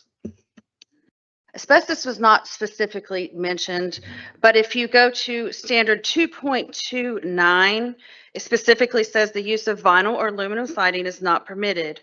Where vinyl or aluminum siding exists, it can be maintained and replaced. So that is how that is. So by the fact that aluminum siding and asbestos are not mentioned, that means they can't be used. Aluminum is specifically mentioned. Yes, ma'am. Just for clarification, can I'm sorry. You can't replace asbestos now. So once it's gone, it's gone. You can't put that back. so for clarification, let's pretend I have shutters on my house in the historic district. They're purple right now. I want to paint them. I don't have to contact anybody to paint my shutters, correct? All right. They're wood right now. I want to put metal shutters up that look like the wood, but they're metal. I think for my insurance purposes, it would help me. Am I allowed to do that? You would I think that's probably have to be applied for. You would have to put in for a certificate of appropriateness for that. Okay.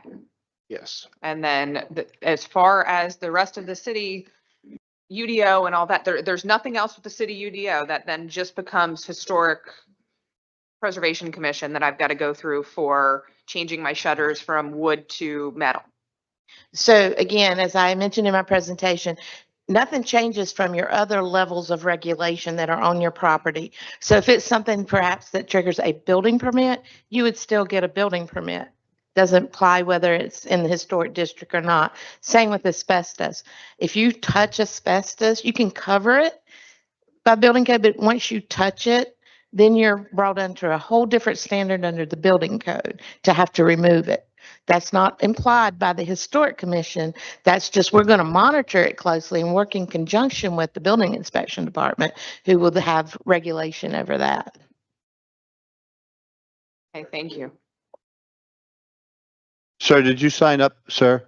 Sir, did you sign up? We're going to need to get to the people who signed up first. Ma'am? Jim Todd.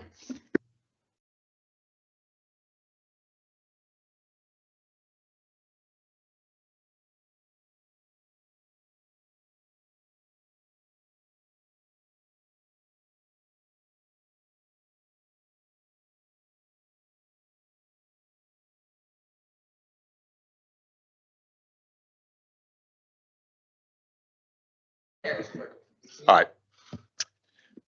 Thanks for the time. I'm Jim Todd. My wife and I, Peggy, we just moved here 4 years ago. So most of you guys here have probably forgotten more than we'll ever know about Southport. So there's one disclaimer. We do live at 209 Short Street. And if you're not sure, I'll say it this way. I know what you did last summer.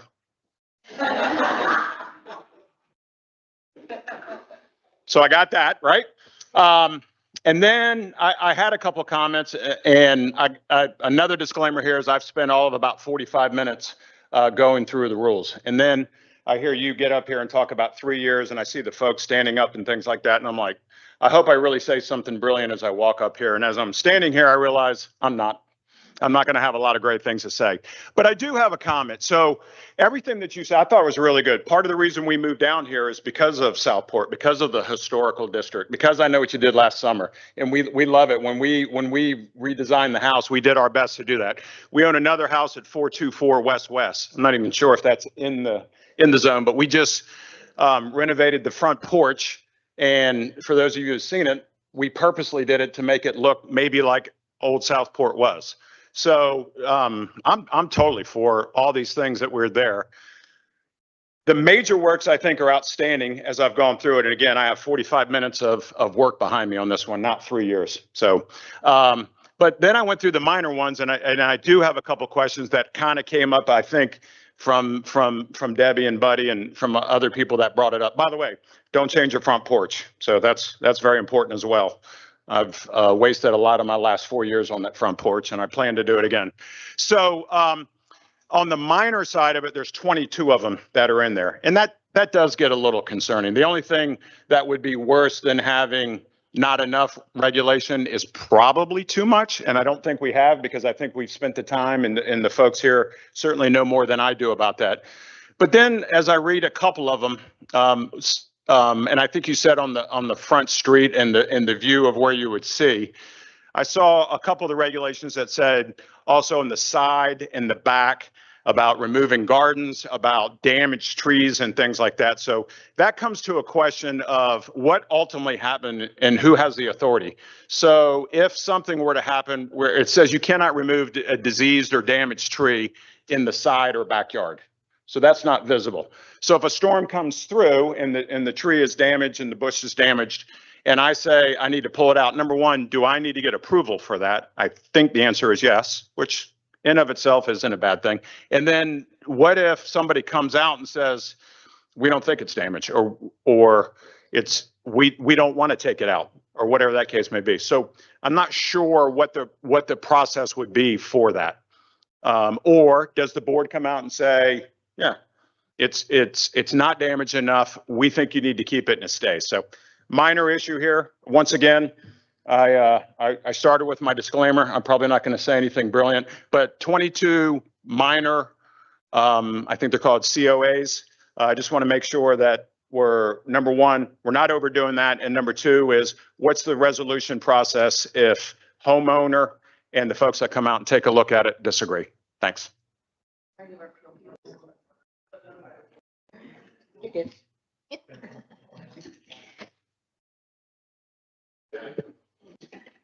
So you threw a couple of things in there, and so you have to look at them individually. So if it's a storm, emergencies are treated differently. So permits are kind of waived at that point. So please understand in emergencies that it's a different process. Second, tree removal requirements are already on your property, whether it's with the historic. When you don't agree with the staff person, the regular appeal process happens, which is you can take that to the Board of Adjustment. We do try to use arborists if we come to a point of disagreement. We have a fabulous forestry committee that has very expertise on that, and Scott Lynn comes out, and we call on him quite frequently to help make determinations. From experience on tree removal permits, there are really not a lot of disagreement. When you get the tree company involved, when you get an arborist involved, when you get Scott Lynn involved with the forestry committee and all, usually resolution is made positively.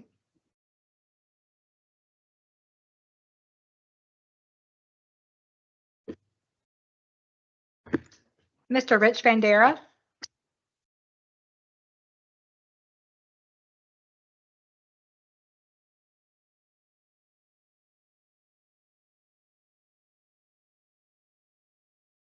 Hi, I'm Rich Bandera. I live at 409 North Burrington Ave.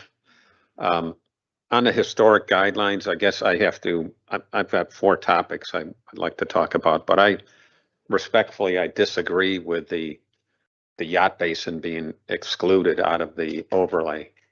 I've worked in all different coastal towns, from the Truman Annex in Key West to Rockport, Maine. And although the buildings are not fish houses or ice houses any longer, adaptive reuse of structures, provided they maintain the general form of what they have, in the past. And I mean, I think it's very much a contributing thing. I think when you come from the water to the yacht basin, maybe not along the street edge. I mean, I've been here about 24 years. It's pretty consistent. And I've been here long enough to have gone to the ice houses and the fish houses and that kind of thing. So at that time, there was Charlie Perry's. I think the Potters owned the shrimp house where Fishy is. And at that, around the time I got here, there was a lot of buildings in the center where the parking lot was. There was a motel, there was the old Mr. P's, there was a Russ Ferris's boathouse, and all of those were torn down, and there was a big to-do about rebuilding in that center section. And so saying all that, to see all that stuff go away and to not protect what we have, I think I would personally, this is my opinion, is that it should be part of the overlay. Without that overlay, and I'll bring this up at a different meeting, but the conditional zoning guidelines that just were approved have no dimensional requirements to them.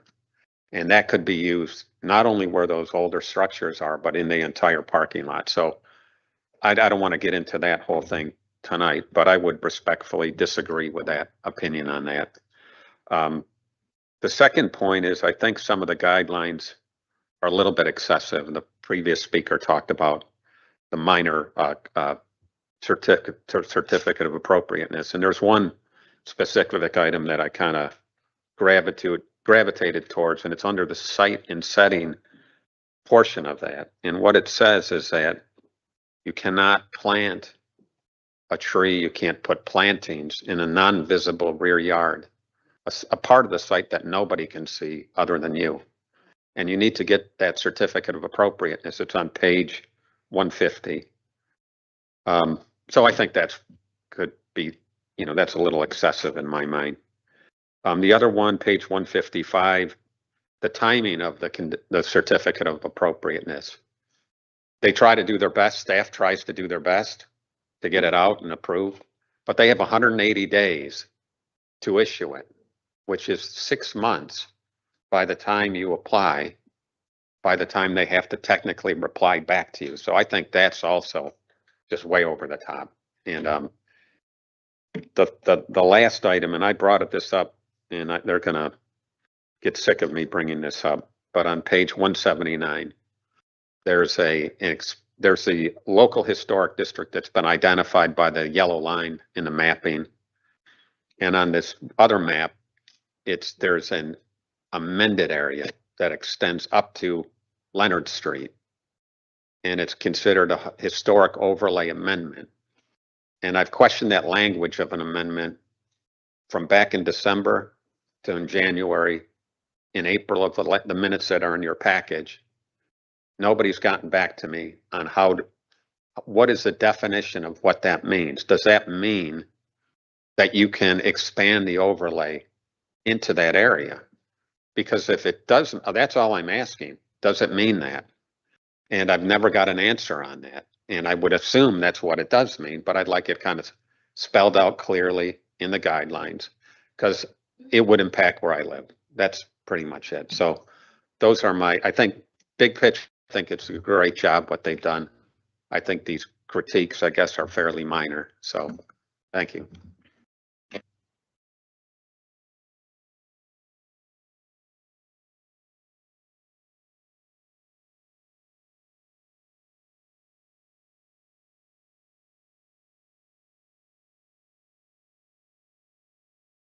If you don't think there's a need for a response for everyone, but eventually I would like to get back to Mr. Bandera or something. Line that he's talking about in the amended area, nothing can be extended without the Board of Aldermen's approval. I mean, the overlay district cannot be moved unless the State Historic Preservation Office approves it, and the Board of Aldermen would have to approve it. That's correct? And the line that I believe you're speaking of, it was a study line, a study limit that was done in 2010 for the National Register boundary that they were considering, but it never went through. So that's what that extra boundary is that you'll see, even on the historic preservation GIS layers have that on there, but it was only a true study. It never went anywhere. We don't even have a full listing of all of those properties. So Well, that's what why do we have the line then? that was a study area that was I understand that, proposed. but they didn't do it. We don't have a line anyplace else. My concern is, as has been brought up numbers of times, everybody trusts the people that are sitting in this room today. But Yes, sir. we've had places and times when that trust was not as secure. Mhm. And so if the line doesn't mean anything and it could be interpreted later on to mean something, unless you have explicit language in there, it says, we wrote this line in it, but it doesn't mean anything because nobody ever did anything on it. That's a different story. So I'm concerned about that as well. Right. And so what we are proposing in this overlay does not include any of those lines. It is specifically just the district itself. Can we remove those so that way someone doesn't interpret it later? Yes. I mean, it's not documented on any maps that have been presented forward for adoption. Okay, well, maybe I misunderstood what Mr. Bandera was referring to then. There were some earlier maps that we were using that included because the only mapping we had at the time was the National Register mapping that the state had put together.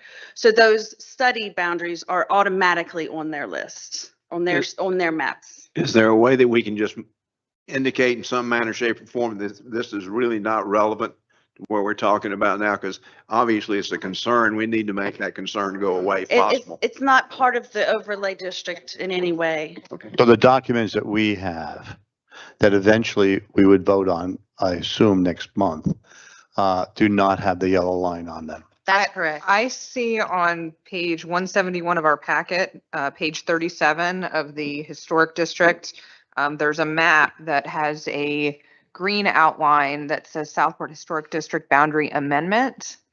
Is that perhaps? That's what he's speaking of. And we can update that map. Now that we have our updated maps, we will remove that one and put the one that is official in there. Okay, thank you. I think that would solve that.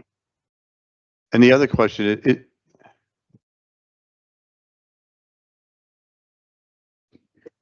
One thing I just want to clarify, when we don't want to remove where that study was there for historical purposes. well, then you can So put it on another map and another page. we and can make you it can separate. highlight it if you Yeah. want to host historical district. But if it's going to be on something we're going to vote on and it's in the body of the document, It just will it should show be it. interpreted by the next group of people to mean something. Right. And that's important. I do have another question about Mr. Bandera. Do we actually have language that says you can't plant trees in your backyard? Not that I'm aware of. I'm not sure what he was referring I would to. have to look that one up. And Mayor, may I just say, and we will stay here as long as we need, but to me, the public hearing is to do the overlay of the zoning map. Are we for this concept? Do we want to have a historic district? And if we do we want to use the choice which we had decided, which was overlay? The individual properties and how it applies is really best done more on a one-on-one and an educational setting. And that's what, even if we had a forum where we brought people together and said, come ask all your design standard questions, just in general, I think that would be an appropriate time to do that. If we're going to vote on something that's going to be the policy of this city, and it's going to go on for the next 100 years, the document has to be as correct as possible. If there's language in there that says, and I don't know the language because I haven't studied it as intensely as you have, that says I can't plant a plant someplace on my property, my property, not the right of way, Right. on the property, then we need to look at that language and if that's in the document that's sitting here under my arm, I'm not sure that's the most for me. I'm Right. only talking for me. I'm not sure that's the most appropriate thing where we're getting down to the level of you can't plant a rose bush someplace because somebody decided that they're going to do a super HOA here. That's my concern. And It is, that- on page, 149, it is, let's see. It was, okay. 1, 2, 3, 4.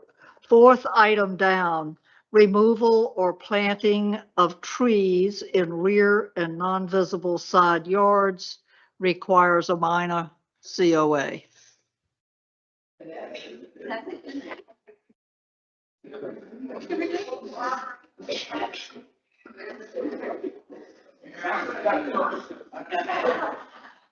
I'm sorry. Okay. While So- we're looking it through, the purpose of this whole thing is to make this as good as possible. So I'm going to ask you to keep the rumbling down a little bit. And Mayor and board, it's just like I said, this is a living, breathing document. And I said in my statement, this is not perfect. So that needs to be struck. That needs to be removed. And that's why we're here. That's right. So I mean, we're here for public comment. This that's- is not a gotcha. That's This is right. not, nothing like that. Certainly. But if they want us, if you want us to vote on this next month, we got to find as many of these things as we Right, can. We're not going to right. be perfect. And that's- then we can that's what we're address here them later for. on. Yes, sir. That's what we're here for. I will address Mr. Bandera's page 155, timing of a certificate of appropriateness. That 180 days is not for staff to get back to you. That is for the whole process, 180 days for staff, for you to do your certificate, you to present to the commission, for them to be able to get back to you. It has to be done within 180 days. A ruling has to be done by the commission. Yeah. And Chief Drew, that actually comes from statute. So the Right. General That's- Assembly that is a- set that right. max time frame, and it's from the date from when it's filed. The board must make a decision. Must or the make a commission. decision by that time. It's not saying that it's going to take that long. It's just that from the general statutes, it gives the commission a guideline that we can't prolong things. We can't make you wait a year or make you wait 9 months or so. I don't know if it can be shortened by the general statute. I mean, that may be a Brady question.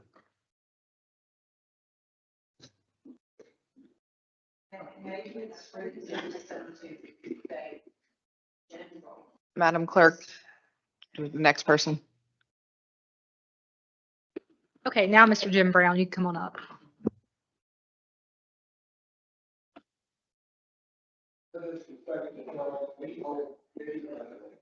This is what we went through 2003, 2004, 2005. Mr. Barnes, we appreciate that, but it's actually someone else's turn to speak right now. Mr. Jim, you have the floor. Mayor, board members, I'm Jim Brown. I own a house at 114 South House Street. That's in the historical district. It's on the National Registry as Thompson Williamson House, circa 1873. I've owned the house since 1983. It's been a number of businesses. I actually have lived here 50 years. I served on the Board of Aldermen for 24 years. 20 years ago, we considered what you're considering tonight, and we didn't pass it. It wasn't the right time. Now, in my opinion, it's the right time. We need to preserve the character of our historical district. Thank you very much.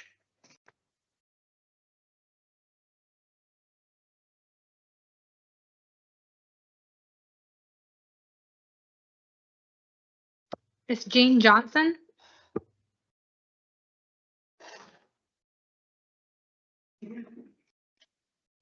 The good news is a lot of what I was going to say has been said, so I'm not going to repeat it just to be heard, but to amplify some of that. I think I'm super excited about the principles. I've had the luxury. So Jeannie Johnson, sorry, 232 East Moore, might be a little controversial. I'm one of the people that moved a house, but with the intent to honor the charm that drew us here in 2015 and is going to keep us here when I get the luxury of retiring with my husband.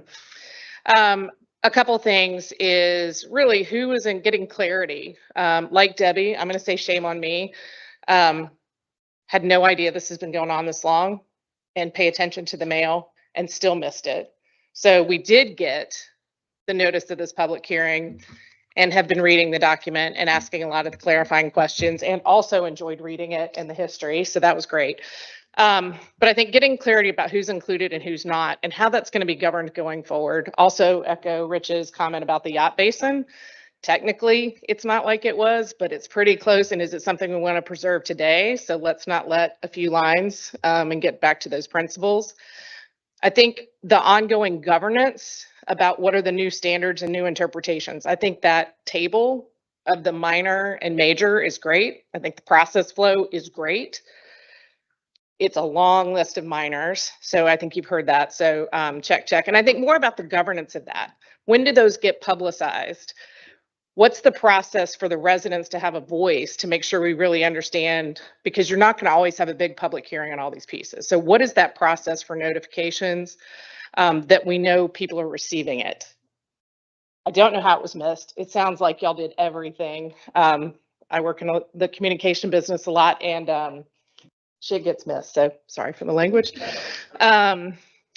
And then I think one of the things that I would love to do, again, I'm at Atlantic and Moore.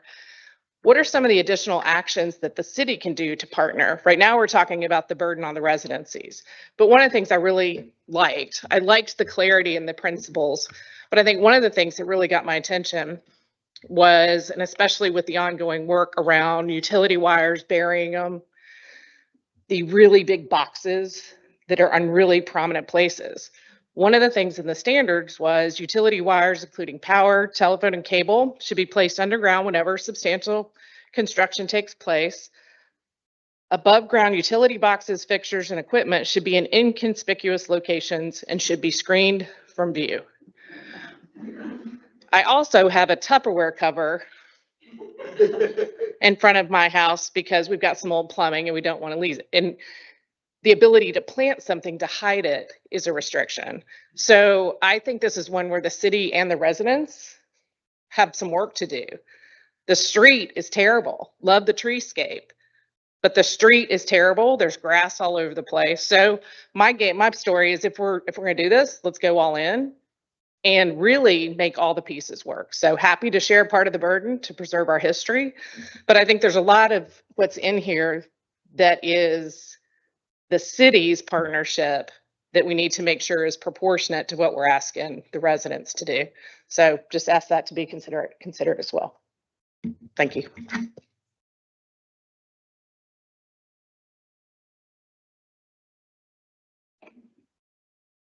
Mr. Tal West.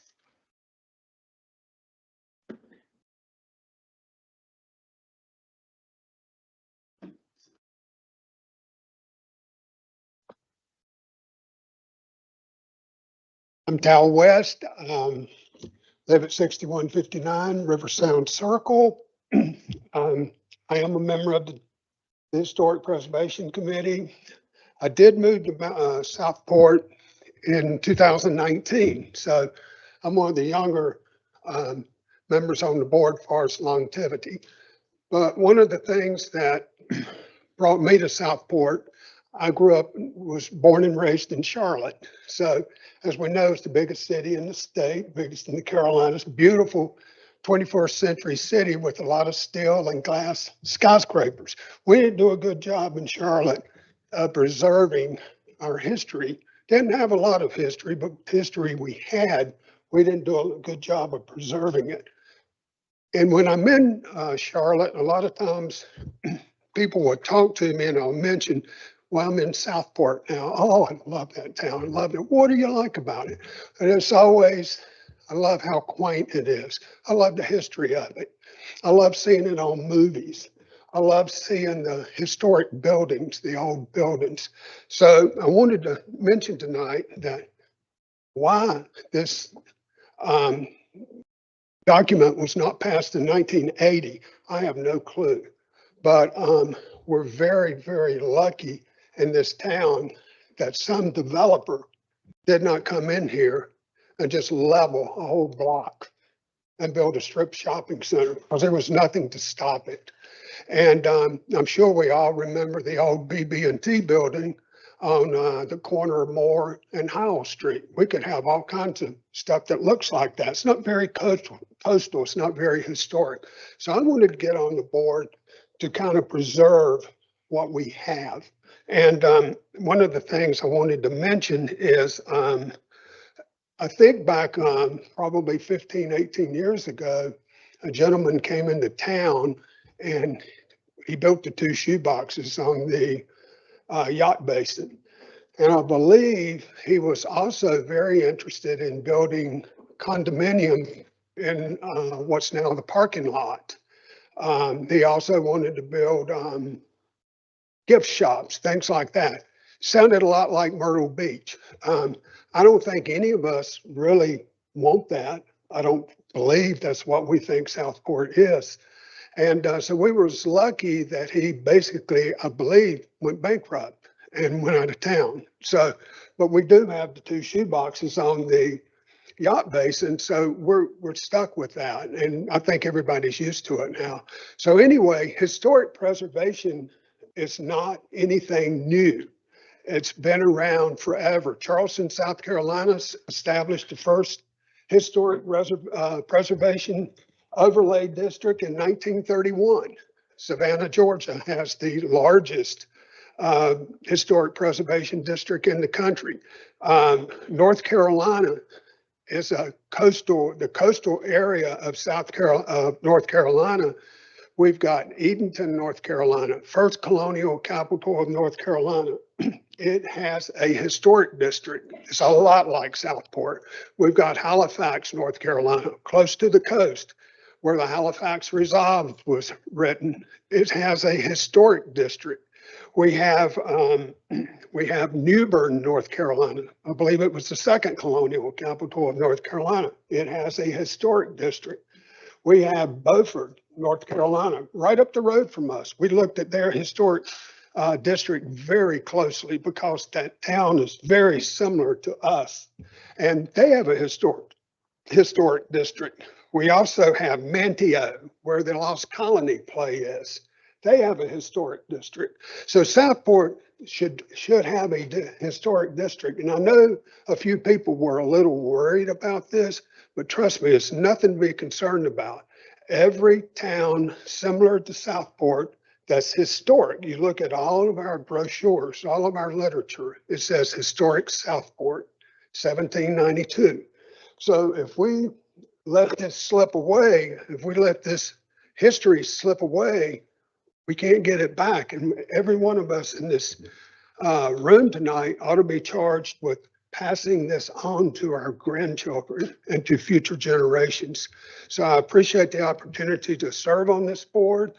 I think it's going to be a no-brainer to pass this because, again, it can be tweaked. It's going to come before the board. Things can be changed. What is in there can be changed. So I appreciate the opportunity to speak tonight, and I appreciate the opportunity to be on this committee. Thank you.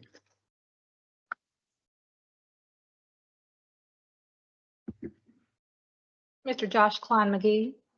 Yeah, I see you already up.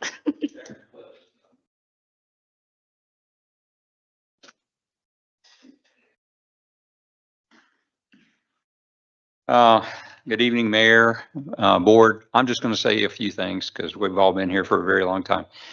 But my name is Josh Klein McGee. I'm an architect and member of the Historic Preservation Commission.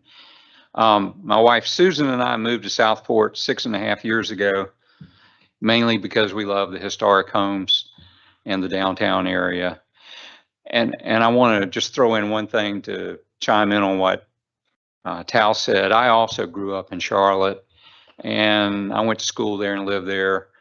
And then I went away to school at NC State, and I came back to Charlotte, and I knew that they were tearing down all of their historic properties, but I said, they will never tear down the Masonic Lodge. I mean, that was a beautiful structure right there on North Tryon Street. I came back from NC State. Wachovia had built a parking deck. So I am just really, really committed to historic preservation. But like everybody has been talking about, we have to make it so that it's amenable to everybody, so that it's not overly restrictive. We want to improve the economic advantages that it gives to Southport. And I don't want to repeat myself, but or repeat what's already been said, but we have worked hard for 3 years to create guidelines that were not overly restrictive. We've held many public hearings. We've incorporated materials. I think that Jim McKee, Bonner, and Rick McKenis and I, we talked at one point that what we're concerned about is that what people see from the street as they drive by is the appearance. They want to have the look. So you know, hardy board has been approved because it's something, you know, there's different types of hardy board. And if you get the kind that has the grain in it, it looks like wood, who's going to know the difference, right? So it's all about what it looks like from the street. And just real quickly here, I'm an architect. I've worked with builders and developers for the past 40 years. And I got to tell you, generally speaking, their prime motivation is maximizing their return on investment. I mean, that's the way it works, you know, sorry, but it's the truth. And growth and change are coming to Southport. We can't stop it. It's coming. The expansion of Highway 211 leads to the front door of Southport. We are the destination point and growth will come. In fact, one day when I was kind of bored, I did a sketch of a toll gate right there at River Road and Howe Street, you know, at Famous Subs, trying to figure out how we were going to control traffic from coming down Howe Street, you know. And kind of a joke, but the truth is we're going to get a lot of traffic.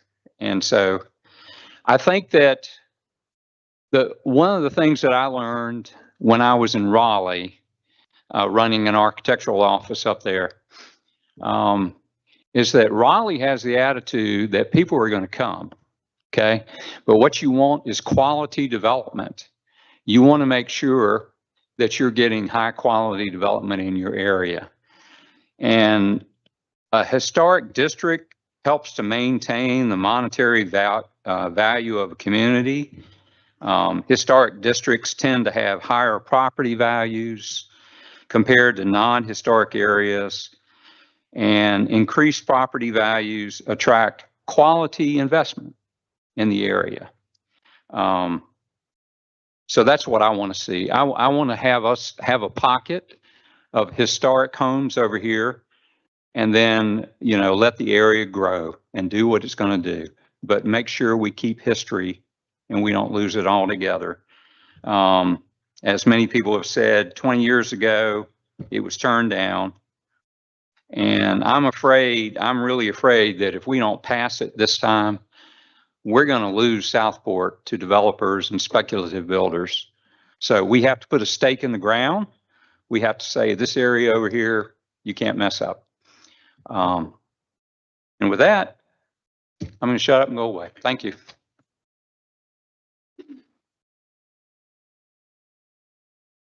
Miss Sandy Spencer.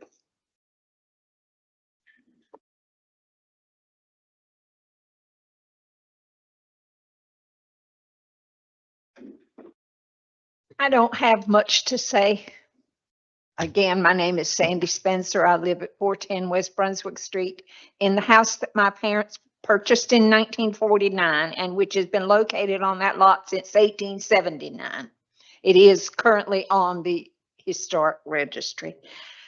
And I like for it to stay there. I intend to keep it there. I do support the idea of historic preservation, and I think it's time for the city to have the ability to do that. But having read this document, I think it tends to be a little too specific, a little too restrictive. Right now, I have 2 trees on my lot, and Paula, I know that trees are already regulated, but they both need to come down. One of them deposited a very large limb on my porch on Sunday night, but now I have to replace those trees, but they are both too close to my house, and I can't do that. But having said that, all of that, I do think it's time for us to have historic preservation. I agree with most of what the other speakers have said. I do think this is a little bit too restrictive, or too specific, maybe is a better word. Thank you.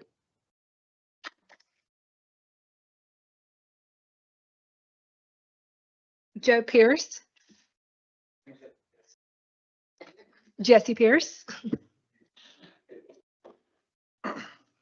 Well, I did not prepare a speech tonight, so this is kind of off the hip. Okay, I first want to say thank you to everybody who put all the work into this. I, however, will disagree, okay, with this. So I'm standing before y'all tonight, a servant. I am a servant first and foremost to my Lord and Savior, Jesus Christ. I've served this nation, okay, in the military, and I've even served this town, both as a law enforcement officer and with the fire department years ago, okay? So as I stand before y'all a servant, I want to remind y'all that y'all are servants as well to this town. And I love this town. I'm a native to this town, but it makes me no better and no worse than anybody who's just moved here. It makes their opinions just as valid as mine, I feel like. I own 320 College Street. I have children, and believe it or not, I know y'all are going to laugh, but I've also got 2 grandchildren. My 2 grandchildren and my cousin's grandchildren will also be 5th generation to the same property. Okay. I obtained the property to preserve the history. I do not need anybody to tell me what to do with that property. Nobody. And I want to know too, I mean, whose history am I trying to preserve? Am I taking this back to 1792? Does the 5 generations of my family, every Christmas, every Thanksgiving, every 4th of July festival being held there where we gathered? Does that matter? You know, I appreciate the thought, and I think that there's also better answers than putting restrictions into place.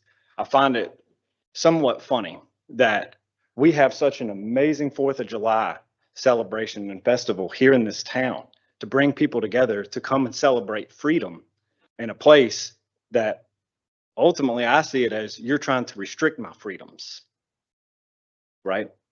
I should not have to have a permit to take down a tree on my property if I feel that it is a liability, unless you will assume that liability. My insurance company should not be responsible for that liability. You should be responsible for that liability, or whoever's telling me what I cannot do on my property. I pay taxes, right? Those taxes should be used for the infrastructure. They should be used for public safety. I mean, we have a phenomenal fire department. We have great staff there, great leadership, the police department. You know, I'm sure there's a lot of great employees throughout the town. But to throw so tight restrictions on us, you know, I'm doing it out of love and compassion because I care. I do not need the rules to tell me what to do. I think that there's also other ways, and I don't know if this has been explored or not. I've seen this happen before with families passing down property, that they put restrictions in deeds. So even if it does sell off, those restrictions still apply. And the only way that those restrictions can ever be lifted is that all the heirs have to sign off on that. So would that not be a better, if everybody here believes in saving history, to put that into a deed and pass it along without us trying to go through all these, hoops? I mean, it seems pretty simple. That's cut and dry. My fear is not the current people that sit here, because I believe everybody's heart's in the same place. And I think I hold the same standard that a lot of other people fear. It is the future of this. And I think that if people really care about the history and they want to preserve that, I think that there's another legal way of doing that through the deed process, as I was saying, and putting those restrictions into the deeds, to whether they pass to the next family generation, whether they pass through a sale, as opposed to me having to come and ask somebody for permission on any type of shutters or anything else. And I get it. The idea is great, but there's also better options. I'm doing what I'm doing because I care, because I want to preserve history, and I'm trying to make a difference. My question is also, I mean, we're sitting here when we're talking about this, but there's no discussion of, well, if somebody has a fence on a city right away, right? Whether it's been there since 1960, is that history? Does that fall into the, that has to stay, right? I think that there's a lot bigger issues at hand.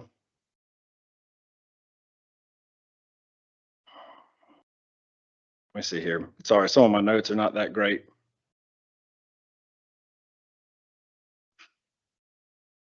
And honestly, I mean, it's starting to feel more like the town is ran as an HOA than it is even a city, right?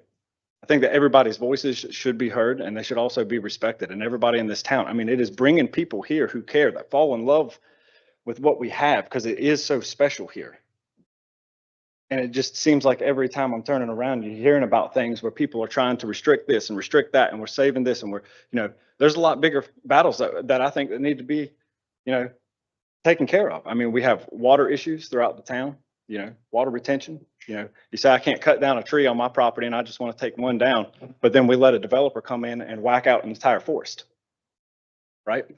But we care about the trees, right? We care about the environment, but we can whack out an entire forest of trees. It's disgusting. It is absolutely disgusting. Yeah, I'd love to save the trees.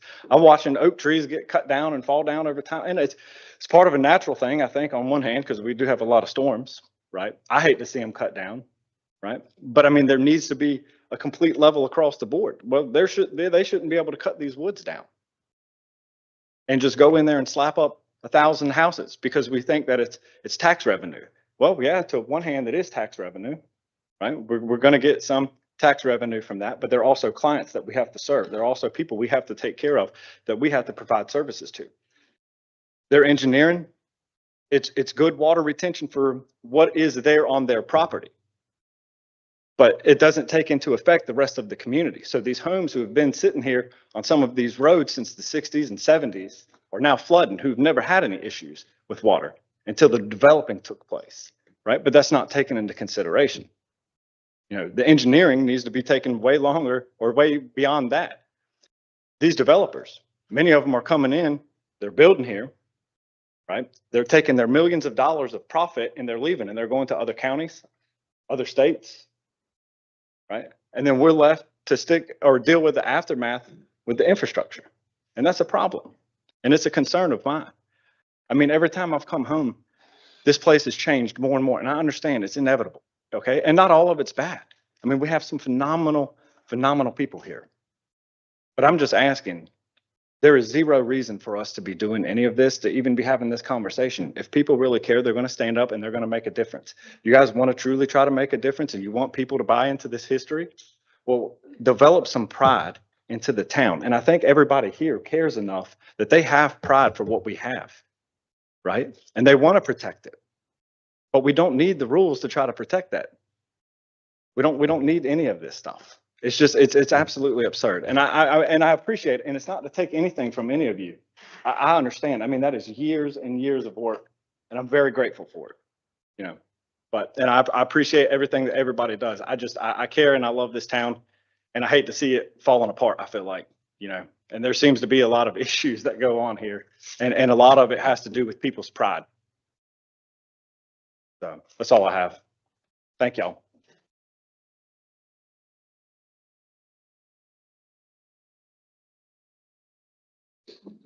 Amy Patterson.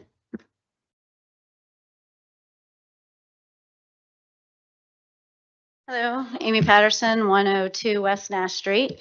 And I'll just, first of all, like say thank you for what you have looked at. And that was one of the key things when this first came up was to stick to the true historic register, the cost of replacing it and doing that restoration coming from Old Town Alexandria, Virginia that lived by that. And yes, we had to ask to get her door painted and all that, knowing the cost it would to do that level would have been absolutely cost prohibitive. So thank you for the replacement materials and all that other stuff. Also, having basically lived through all of this, if you know where my house is right by Spikes. We went through all this, and thank you, Rich, as my architect on that. I will say this. I did exactly what I wanted anybody to do with this, to bring it back and basically have it be and just maintain that history. I firmly 1000% agreed with you up until about 2 years ago. And I was like, this is what you should do. People, you shouldn't have to legislate this. My challenge is 416 East Bay Street and whatever is happening across the street for me where the car insurance building is. So with that, to my points being, I totally agree with Rich. We got to account for the yacht basin as well as Bay Street and along Kingsley. If a historic marker for the quarantine houses were there, and this is historic, what's this? Now, understand, I will say the ship has sailed to what you had brought up, the yacht basin kind of is what it is. Unfortunately, what's on 416 East Bay, it's there. But something needs to be said and done so further egregious things do not occur. And that, so that is something I think should definitely be taken into consideration. Historic adjacent or whatever it is, but minimizing and impacting what is already there. And because who's going to stop them and put a skyscraper? Who knows? Well, obviously the structurally won't, but still. So I want to keep that in time. Also timing. Thank you for Rich for finding that. I think if I actually compressed, by the way, my house took 4.5 years. And by the way, I saw your house on 320. I was dying to see that thing come back to life. But Glenn, I think my husband would have killed me if I took on another major project. So I'm glad you are. But with that timing wise, I think if I actually compress the amount of time that people spent working on the house, and by the way, finding the people that can do that kind of work is few and far between. I think if I actually compressed it to people actually working was maybe 2 years, but it took 4. So anything, and knowing that these contractors try to get a hold of them to try to do this work. And if they're not signing up, they're not going to show up until they know they can actually do something. So please really look at that timing because that does have an impact and being able to make these things move forward. Also, one other thing real quick is please double check and reconcile how you do your tree permitting and alignment with this. Having had to get a tree permit and go through that. And because like replanting a tree to make up for what you cut down, please look at that and just make sure you reconcile what the tree permitting process and ask is with what this is asking for here. Also, one of the things too is in that replacement aspect, the code. I know obviously in my house, because the porches were literally disintegrating off the front of my house, I could not rebuild them the way they were because code wouldn't allow me. So think of somehow a way to incorporate if it is something that you know, if you have to restore, because, and that's something I know, like if say your railing is completely falling apart on your front porch and you just say, hey, replace the wood. Well, is that still so much where they go, oh no, now it actually has to be code height. And that's why my porches look different because of that. So I would definitely keep that in mind. Also, in that vein, I like my description that the siding and features do not appear to be original. I wish my bank account reflected the restoration to that accuracy. But either way, but my main and biggest concern is to the point, I hate that we have to do this. But right now, what is the situation? I see you have new construction, but what is happening where car insurance is happening? Because right now, basically, whatever that's going to be, we're going to have another, it's, in my opinion, it's going to be another 416 East Street that's going to sit there right. So I really like to understand what is actually happening with that property. All I know is I saw 2 major concrete slabs being poured. And to my understanding, I don't think I know they had a demo permit. I did not think they had a build permit. I never saw what the final plans were. And I really, really doubt they're in alignment with what you guys are thinking. So that is my number one concern, and understanding what this means in terms of projects that are underway. And sadly enough, the people that are doing that have been here for forever. So. Huh? You need to address that. Oh, no, I'm sorry. I just, you know. Ma'am, when you turn your head like that and you walk away from the microphone, it's not being recorded. Okay. So if we want to keep everybody's recording, so I know you want to talk to the chief and the people here, but Sure. just look this direction. Thanks. Okay, well, I will leave it at that though, but I'm definitely curious to see where we stand on the other permits and how it aligns with these anticipated guidelines.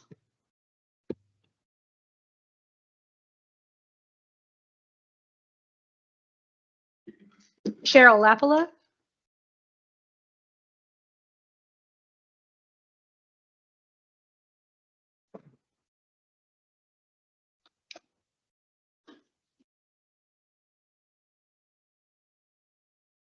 Good evening, Mr. Mayor, Aldermen. My name is Cheryl Lapola. I live at 316 West Brunswick Street and in the proposed overlay district. I also have a rental property on Lord Street, a little cottage. I have a master's degree in city and regional planning from UNC Chapel Hill, and I had the privilege of taking a course in historic preservation from Myrick Howard who served as president of Preservation North Carolina for 45 years. So I was very lucky. I've restored 3 homes in the historic district, and all 3 of these homes have been on the Historic Society's home tour. I'm a lifetime member of the Southport Historic Society. I've also been selling real estate in the historic district for almost 20 years. And my experience has been that people in the historic district go to great lengths to preserve and restore the historic features of their homes. That's what's attracted them here. I applaud the commission for what they've done for the development of the document, the Southport Local Historic District Design Standards. I think these standards provide useful guidance for those seeking to renovate or add on to a historic home or for new construction. I will repeat this. I support the use of the design standards as guidance. I do not, however, support the concept of historic district residents being required to go through an approval process for replacing their roofs. If I want to replace my roof, I'm going to have to go and get a certificate of appropriateness that may take up to 180 days. If I want to replace my front windows, I'm going to have to go through the same process. If I want to replace my front door, I'm going to have to go through that process. My front walkway, same process. Or if I want to redo more than 25% of the landscaping in my front yard, I'm going to have to do the same thing. This just seems onerous. And the other part is that, no offense to the preservation group, but a lot of these people they don't live in the historic district, so they're not the ones that are going to be subject to the expense. And we're probably going to have to get lawyers, engineers, anything to get approval on things. And I think it's too much. And I don't think the system is broken. I mean, everyone here tonight has talked about how beautiful our historic district is. Is there a problem? I don't know that. I think we might be making a lot out of something that really isn't a problem. I mean, I would support establishing the overlay district and establishing the use of the standards as guidance, but not, when somebody comes and they're going to build something and it's in the historic district, give them the standards and say, here, this will help you, but don't require it. I just don't think it's necessary. I think the town has got so many other problems. Like, why don't we just fill the potholes? Make that our first priority. Let's repair our streets and fill our potholes. Let me see. So really, that sums it up. I think everybody did a good job with the design standards. I think they can be useful. I just think that the process that's unfolding here is going to be onerous. I would be interested to know how much staff it's going to take to administer this. And I think that really in the historic district, you already have a bunch of residents who really want to do the right thing. Thank you.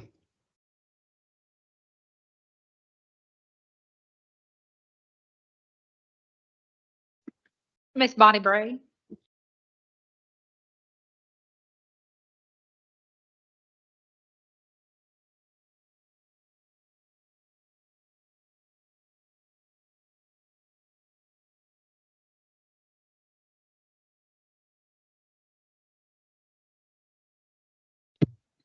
Hi, my name is Bonnie Bray. I'm a member of the Historic Preservation Commission. My husband and I live at 515 Quartermaster Drive. We are not in the historic district. When John and I moved here, we were very much attracted by the historic district. And since then, we have lived in 2 houses, that one on the edge of the historic district at Brown and Clarendon, but on the wrong side. That side of the street is not included. Where we live now is at the end of St. George. So we're surrounded by historic properties. When we walked our dog, it was, a regular pattern of being immersed in the historic district. And luckily, the builders who are our house, we've lived there 9 years, our entire neighborhood looks like it could be in the historic district. And I think that's my point, is that the historic district, even though the cost is not borne by people who don't live in the historic district, it's still we're integrated with the historic district. Southport is not that big of a city. many people, not just the people who live in the historic district, are vested in the strength of our economy, the strength of our interactions with each other, all of these things. It's as if the historic district is a living, breathing part of all of us. It completely affects people's outside opinion of Southport and the people who live in the town. We're assured that we live in a place that represents generations of people. And this is, I cannot overstress the importance of protecting that rare and unique gift. And I know that you can't be all things to all people. You never want to let perfect be the enemy of the good. Never. And the fact that this is now the third time that we have gotten, well, we've gotten a lot closer this third time, and I hope that this is the last time. This document is purposely designed to be utilized on a case-by-case basis. The guidelines, Cheryl is right, they are guidelines. And all of the deliberations for certificates of appropriateness are going to take place in a quasi-judicial setting. And people are going to have a very fair and open opportunity to have other people, have a window into the future of their home, have it not a real window, but, have a look at how the future, how the past can be preserved going into the future. So that's all of our responsibilities. And there's no way really to depend on the kindness of strangers in a case in this case, which is so important to our future generations, to our current generation, but more to the point, to all the children and the grandchildren who want to have the same preciousness of Southport that so many people who live here grew up with. So I urge the Board of Aldermen to keep in mind what it is we all want is to preserve, protect, and allow this whole dream really of Southport. I mean, it is a very unique place, but allow this whole dream of a place that we live in, pinch us every day and say how lucky we are to live here.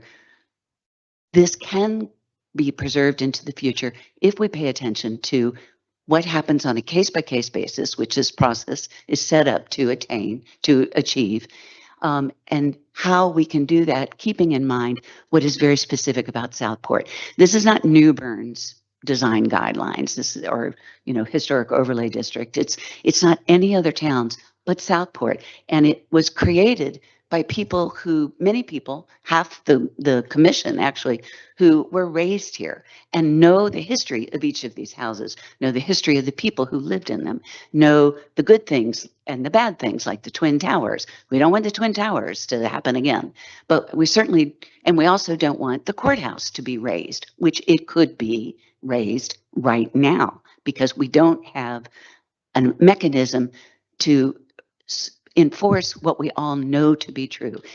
Southport is worth preserving. Let's get started and let's do it. Thank you.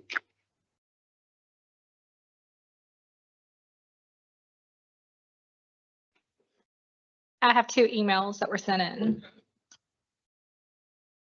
First one is. I need to turn that light.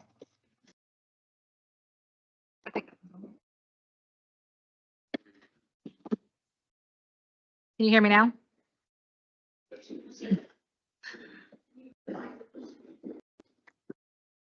Is better?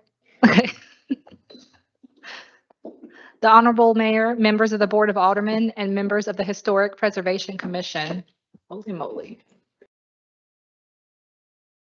We are writing to express our serious concerns about the treatment of our property at 416 East Bay Street, a site of indisputable historical significance that appears to be facing calculated exclusion from Southport's preservation protections. Though the current house is newly constructed, the land itself is historic. The property lies within the original Smithfield Township and includes parcels 238 IB 020304 and 238 IB 020305. It is the documented site of the Caroon Crab Factory, a business the city itself commemorates in Kingsley Park signage, identifying it as a site of historical significance. Yet the city now appears willing to disregard this very history when it comes to our property, the actual location of that same factory. This land, also owned by Kirby Sullivan and later by C.B. Caroon, a former mayor of Southport. These figures played notable roles in the town's early history, and their association with the site makes its preservation even more vital. Despite this, the city planner's office, Thomas Lloyd at time of request, denied us a variance to build within the original footprints of the mayor's home, a request entirely aligned with historic preservation values. That denial reflects a broader pattern of inconsistent and sometimes exclusionary treatment. In January 2024, city officials halted work on the property when non-English speaking laborers were present, despite there being no regulatory violation. The workers were unable to understand the directive, and this action brought the project to a standstill unnecessarily. This is not the first time the city has shown an interest in acquiring or controlling this land. In 2018, we were approached by officials who asked us to donate the property to the city, offering a condescending explanation of the tax break we could receive for doing so. We declined. Given what has followed, we are concerned that the current exclusion from the historic district may serve as a workaround to the earlier request. Most notably, we have public records dating back to March 2024 showing that the city plans to install 11 public parking spaces on or adjacent to this property within the 99-foot right-of-way. This plan was reinforced by a parking study conducted in January 2025. However, this development is both unnecessarily and poorly justified. There is already parking in the area. What's needed is better enforcement, not expansion. Moreover, a vacant parcel at 101 South Kingsley with no historic entanglements, and it is not in a flood zone, making it a far more logical location for any needed parking. The city's decision to exclude our historically significant site from the proposed district boundaries while targeting it from development raises serious concerns about the intent and fairness. This is not preservation. This is selective planning. The city is recognizing the Caroon Crab Factory as historic in Kingsley Park, but ignoring the same history on the land where it actually happened. It invokes preservation rules from convenient and discards them when they stand in the way of its own development goals. We have invested significant time, money, and care into restoring this land, not just as homeowners, but as stewards of Southport's cultural history. We deserve at minimum fair and consistent treatment, and so does this property. We respectively request this letter be entered into the official record and read out loud during the public meeting on July 10th, 2025 at 6 p.m. We further ask the committee and the Board of Aldermen to reconsider any decisions that have excluded 416 East Bay Street from historic district protections and to uphold the same preservation standards across both public and private interest. Best regards, the Russell family, 416 East Bay Street, Southport, North Carolina, 28461.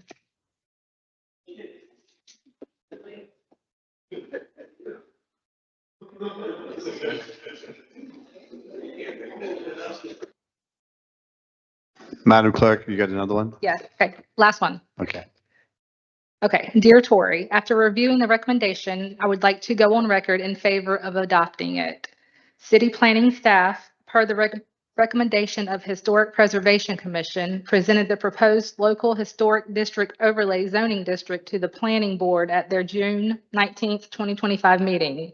The planning board recommends approval of the designation of the Southport Local Historic District with a zoning map overlay. The planning board recommendation. Thank you. Sincerely, Shelley Plo Fashina. And that is all.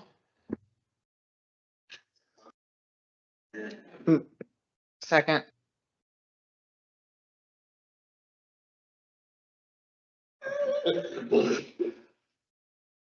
All right, so we're done with all the people who have signed up, ma'am. How about we go out of public? I will entertain a motion to close public hearing. Second. There's a motion and a second. Is there any conversation? Not hearing any. All in favor, please say aye. Any opposed? It's unanimous. We're going to take a 7-minute break. And if you've not been in the building, the facilities are down this hall here.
Ladies and gentlemen, could you please take your seats, please?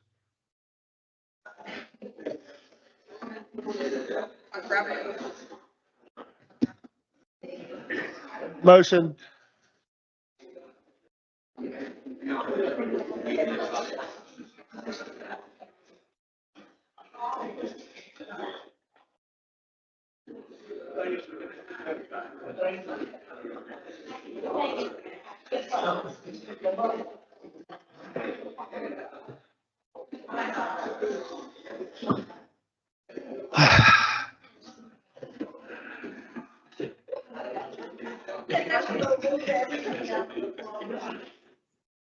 I don't. Like to bring us back into order, please? Thank you. The next agenda item is the committee reports, which are in our package. Alderman Lay, I see there's an ABC thing. Is there anything specific there? Nothing in particular. We met yesterday just to take a look at, sales were down a little bit, still a robust month. July should be even better, but, still staying fairly steady. Is there anybody else on the board that has a committee report that they would like to make sure that we know something about it? Okay, we're going to move on to the next agenda item, and that is the manager's report. Thank you, Mr. Mayor, members of the board. Two quick things. Yesterday, a few of us, myself, staff, and some of the board and mayor attended with DOT and other representatives, the ribbon cutting for the official opening of the Moore Street Bridge at Prices Creek Bridge. So that was good to see yesterday after the destruction of that in PTC 8, and it officially opened to the public today. So we're glad to see that and have that path open now for folks to go through. After Monday's meeting and the board's adoption of the specialty license plate for Southport, those sales will start to the public tomorrow. So you can pre-order your Southport license plate at City Hall or go on a line and fill out the application and bring it in with your $30 registration fee for regular plates or $60 for customized plates.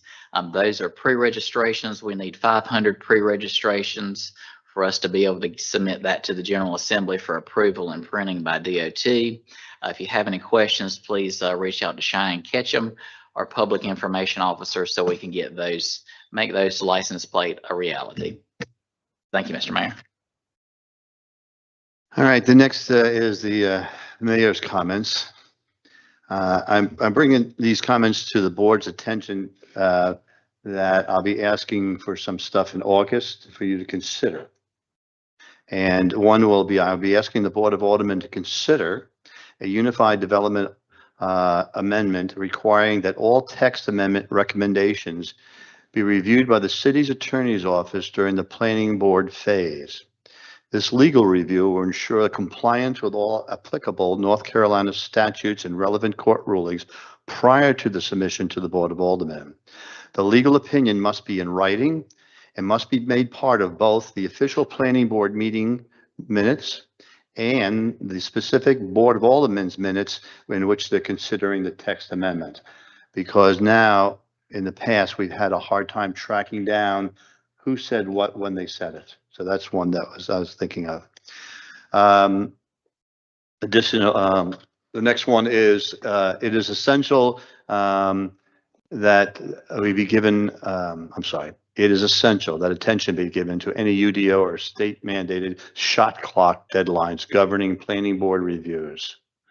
The legal review process must be structured to ensure timely completion so the statutory deadlines are not missed, which would otherwise result in automatic approvals or legal challenges. Additionally, I would request the Board of Aldermen direct this. I'm going to be asking this in August.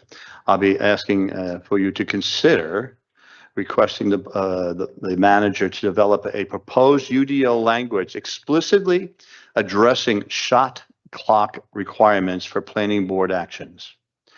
Recent events underscore the urgency of this reform. In one case, after the Board of Adjustment lawfully granted a variance to a landowner, the planning board refused to accept the decision. This led to 13 months of unnecessary delays, with the landowner caught in the bureaucratic limbo until two attorneys and the city staff warned the board of a potential civil liability if no decision was rendered. We cannot have endless deliberations. We're going to get cut off by the state legislature sooner or later. The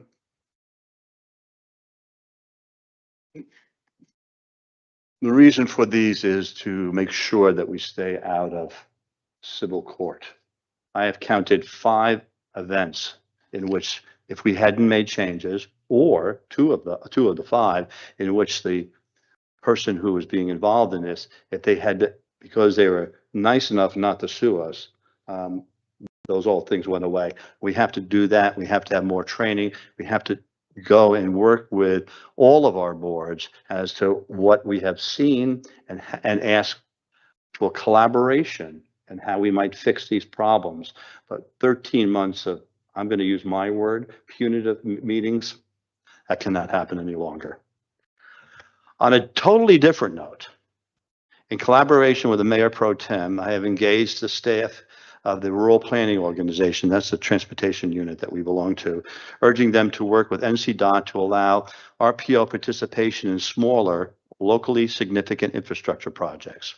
One such example is the deteriorating culvert under Moore Street at Bonnets Creek, which has collapsed multiple times during storms and remains a serious public safety concern.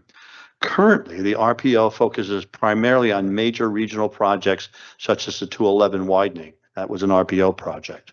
However, local projects with high public impact deserve RPO consideration as well. This illustrates why it is vital for the city to fully participate in the RPO. In recent years, participation has been inconsistent and lacking. Yesterday, at the ribbon cutting for the bridge at Prices Creek, we had the good fortune of having all the entities standing there at one time. We had the North Carolina Department of Transportation and Regional Director. We had the Cape Fear RPO Regional Director. We had Southport's Public Works Director, and they all were over to go to have conversations.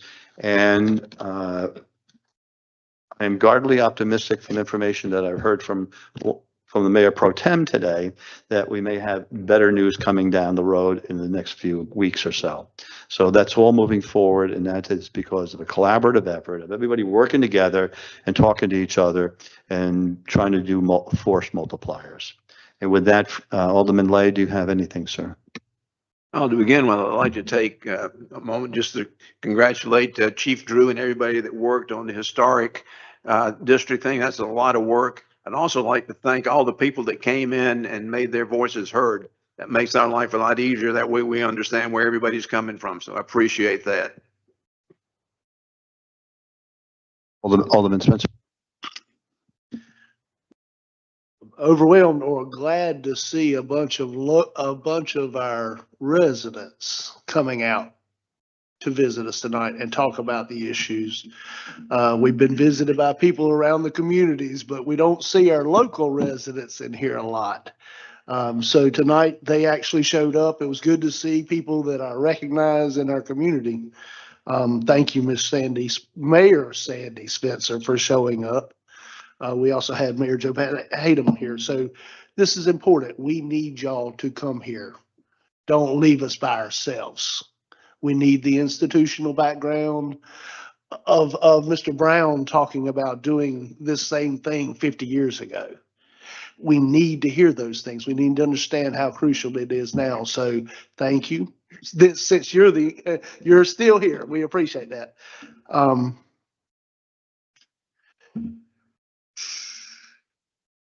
Don't know which to do next. We have some issues out there where we're telling people that we need to maintain their properties.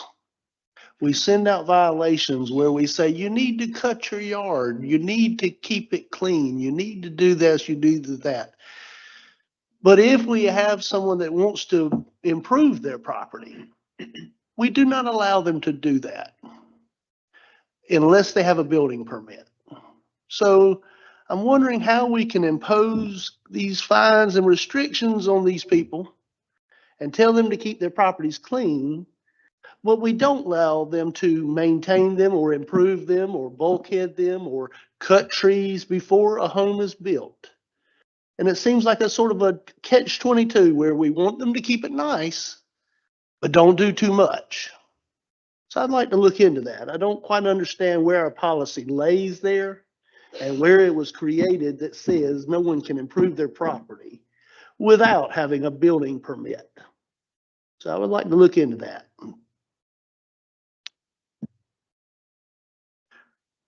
Everybody wants to protect Southport. And seems like we're just being overburdened with regulation, and the regulation affects the property owners. Lots of times the people that have been here a long time. Creativity, shutters with special characters. I don't want to prevent people from being original around Southport. We've had some original characters. There was a man rode around here with a motorized wheelbarrow before. That's our culture. Diversity, difference, doing whatever you had to do to survive. So regulations are really tough for me to deal with. When we talk about this historic overlay, I'm more concerned about rebuilding things that will survive hurricanes, not put them back to where they're susceptible to be blown down. So I'm afraid to get away from steel and concrete because those are the things that survive hurricanes. And so I don't run to the oldest. I mean, you see these historic homes survive, yes, but I don't know whether I would want to be in one in a hurricane or not. So I'm worried about limiting people, and ultimately ended up maybe they die because we've not let them have a safe structure. More the concern with what it looks like or the material. So I've been here in hurricanes, and there's only a few places that you can go and hide from a hurricane. So finally, did I say something funny? Okay, thank you. Finally, again, when you live in Southport and you're a part of a community, you get to witness people come and go. And we have lost another Southport native child that I grew up with and grown up in, Buddha Howard, who was Mayor Robert Howard's son, had moved back and tried to assimilate back into our community. And we were so excited. And unfortunately, Buddha has is not with us anymore. So I want to say our condolences to Mayor Howard, to Catherine and Robbie Howard as they lay Buddha to rest tomorrow. I think that'll be it for right now. So much, but thanks for coming. Alderman Kelly. I just want to say how excited I am that we have the bridge on Moore Street reopened finally. I think DOT did a fabulous job getting to that as quickly as they could. And really the change from a culvert to a bridge there, I think was the right call for Southport moving forward. As the mayor alluded, I've been working with them for some other projects in Southport as well. So once we have firm details on that, I will share that with everyone. But it was nice to reopen that, and I hope the people of Turtlewood feel like they are part of the community once again. Thank you so much. Alderman Davis. Tempting as it is to use this microphone, I'm going to pass. Mark. Okay, Alderman Mosteller. Thank you, sir. I do have a couple comments. I want to first, before I make my comments, I want to thank Chief Drew for his yeoman's job at the microphone, and staff, thank planning staff and the committee for all of their work with the historic guidelines. And in the words of Blanche Dubois, we cannot be dependent on the kindness of strangers. So thank you for that. I got a couple of things. One is I want to acknowledge that Kate Marshall, our Animal Protective Services officer, has turned in her resignation effective August 1st. This is a major loss to our community. 2018 was an important year in our city. The Board of Aldermen adopted a new animal welfare ordinance that marked an end to the old animal control model that had previously existed. And Ms. Marshall was hired as Southport's Animal Protective Services officer and brought an amazing combination of professionalism and experience to the newly created animal welfare program. As our APS officer, Ms. Marshall was entrusted to create our animal welfare department, and as such is responsible for the implementation and the success of our animal welfare ordinance. Ms. Marshall created a next level animal welfare program. Unfortunately, our animal welfare department was folded into the police department 2 years ago by a temporary city manager that did not live here and did not understand our community values and continually referred to this department as animal control. Animal welfare and animal protective services is important to our citizens, and quite honestly, this is personal for me. I spent almost a year of my life working on the animal welfare ordinance. And this is an important staff member, and their professionalism and experience matters. I want to see the job description before it's posted.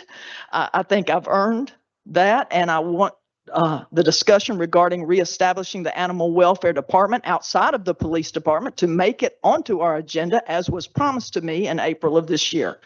And finally, I want to express my deep gratitude for Ms. Marshall's service to the citizens and animals of Southport. Second is I would like to ask planning staff to bring back, we held a public hearing regarding the events at bed and breakfast. We have not come back and deliberated on that. And I know that we all had major concerns about that, but I think we need to consider some kind of clarification that goes in the UDO so it doesn't circle back, and so that there's some clarity within that. So I would like to see that come back and us have a final conversation about that. Thank you. Okay, I apologize because I missed something. There was a question that came up on Monday and it came up on today. So General Statute 160D 1003 and General Statute 160D 1005 talks about development agreements and who exclusively is in charge and does the development agreements. And it says that the governing body, and this would be the governing body. So when the development agreement was given to the planning board, it was given there for context and not for the planning board to review. Who made the decision about not doing the actual lawyer part is actually the lawyer himself, Tom Terrell, because I spoke to Tom Terrell about this, and he said, no, they do not have any standing to have any review of development agreements. Now, whether people like that is, they need to go back to Raleigh on that part. But we were following the rules as they are supposed to be followed. Well, unfortunately, when Robert asked about is that the time when you were refused, it was no. So now we have the clarification. That's the issue. It was we need to once again work collaboratively with the planning board. It's not an adversarial environment. This is where we have to make sure that the lines of communications are enhanced and continually enhanced. So with that said, I am going to entertain a motion to go into closed session. Is there a second? Okay, we have a motion and a second. All in favor, please say aye. Any opposed? We stand in closed session.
I will entertain a motion to come out of closed session. So move.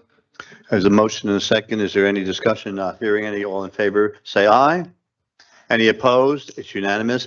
I'll entertain a motion to adjourn. Oh, I'm sorry. I thought you wanted to talk to me afterwards. Okay, go ahead.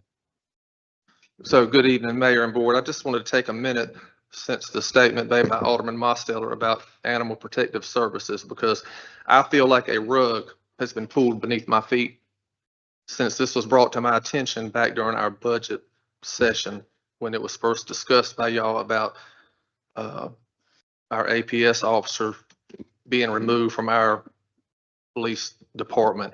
Number one, I was approached by the manager at the time, Ms. Therian, about the possibility of bringing Kate under our wing, if you will. And she told me, she said she felt confident I could do this. I too was a animal control officer back then, Ms. Mosteller. Back when I did it, it was animal control. However, that has changed. It is Animal Protective Services. We have carried that title throughout the whole time that she has been under this office. So, and I have had several conversations with our APS officer, and things seem to be going good. So I just received the official copy of her resignation this morning. She did not even come to me. I had to learn this from the manager, which is fine. But I just want all of you to know that since I have taken APS under, it's very passionate to me too, Alderman Mosteller, because I too was on the board, remember, when all that happened in 2018, when APS was under the current police department. I still have the notebook in my office. I looked at it today of all of the scrutiny and all of the horrible things that were brought to light that was going on. So it's very passionate to me. The police department is very passionate to me. Serving this city is very passionate to me. So I just wanted to state that because, again, I was caught off guard tonight by your statements, and I very well respect you. You know that because we served together, and I love the city and everything that y'all do. But I just wanted to state that we embrace the APS officers, and Miss Marshall, she was just day before yesterday. She comes up there routinely. We talk, we laugh, we help each other with calls. So I was taken back when she has submitted her resignation. I think she has done an outstanding job. She has set the tone, the precedents. We have tried to carry that on and will continue to do that. Her job description has not changed. And so it is obvious. I mean, you can grab that, but I just wanted, before y'all left tonight, because the tone that was set before y'all went into closed session, I just don't want the public to come thinking that, oh my goodness, something has happened because APS had been put back under the police department, because to my knowledge, we've not had any discrepancies, any major issues. So I just wanted to let all of you know that, and for the public that will probably listen to this, and I'm sure the media will hear it, I just didn't want it to be cast that there's some kind of a negative light with APS and she's resigned, because I still have not had a discussion. She has not even come to my office. She did meet with our lieutenant this morning for a couple of hours, and we already have in place somebody that's going to start shadowing. We have an internal candidate within the police office that will start shadowing her so we can go ahead and absorb all of her knowledge for the rest of her term with us. I just want y'all to know things are in good hands. We will not miss a beat. And I just wanted to establish that with y'all before you dismiss tonight. So thank you for allowing me to address each of you. Okay, I will entertain a motion to adjourn. Motion and a second. All in favor, say aye. Any opposed? We stand adjourned. Thank you, everybody.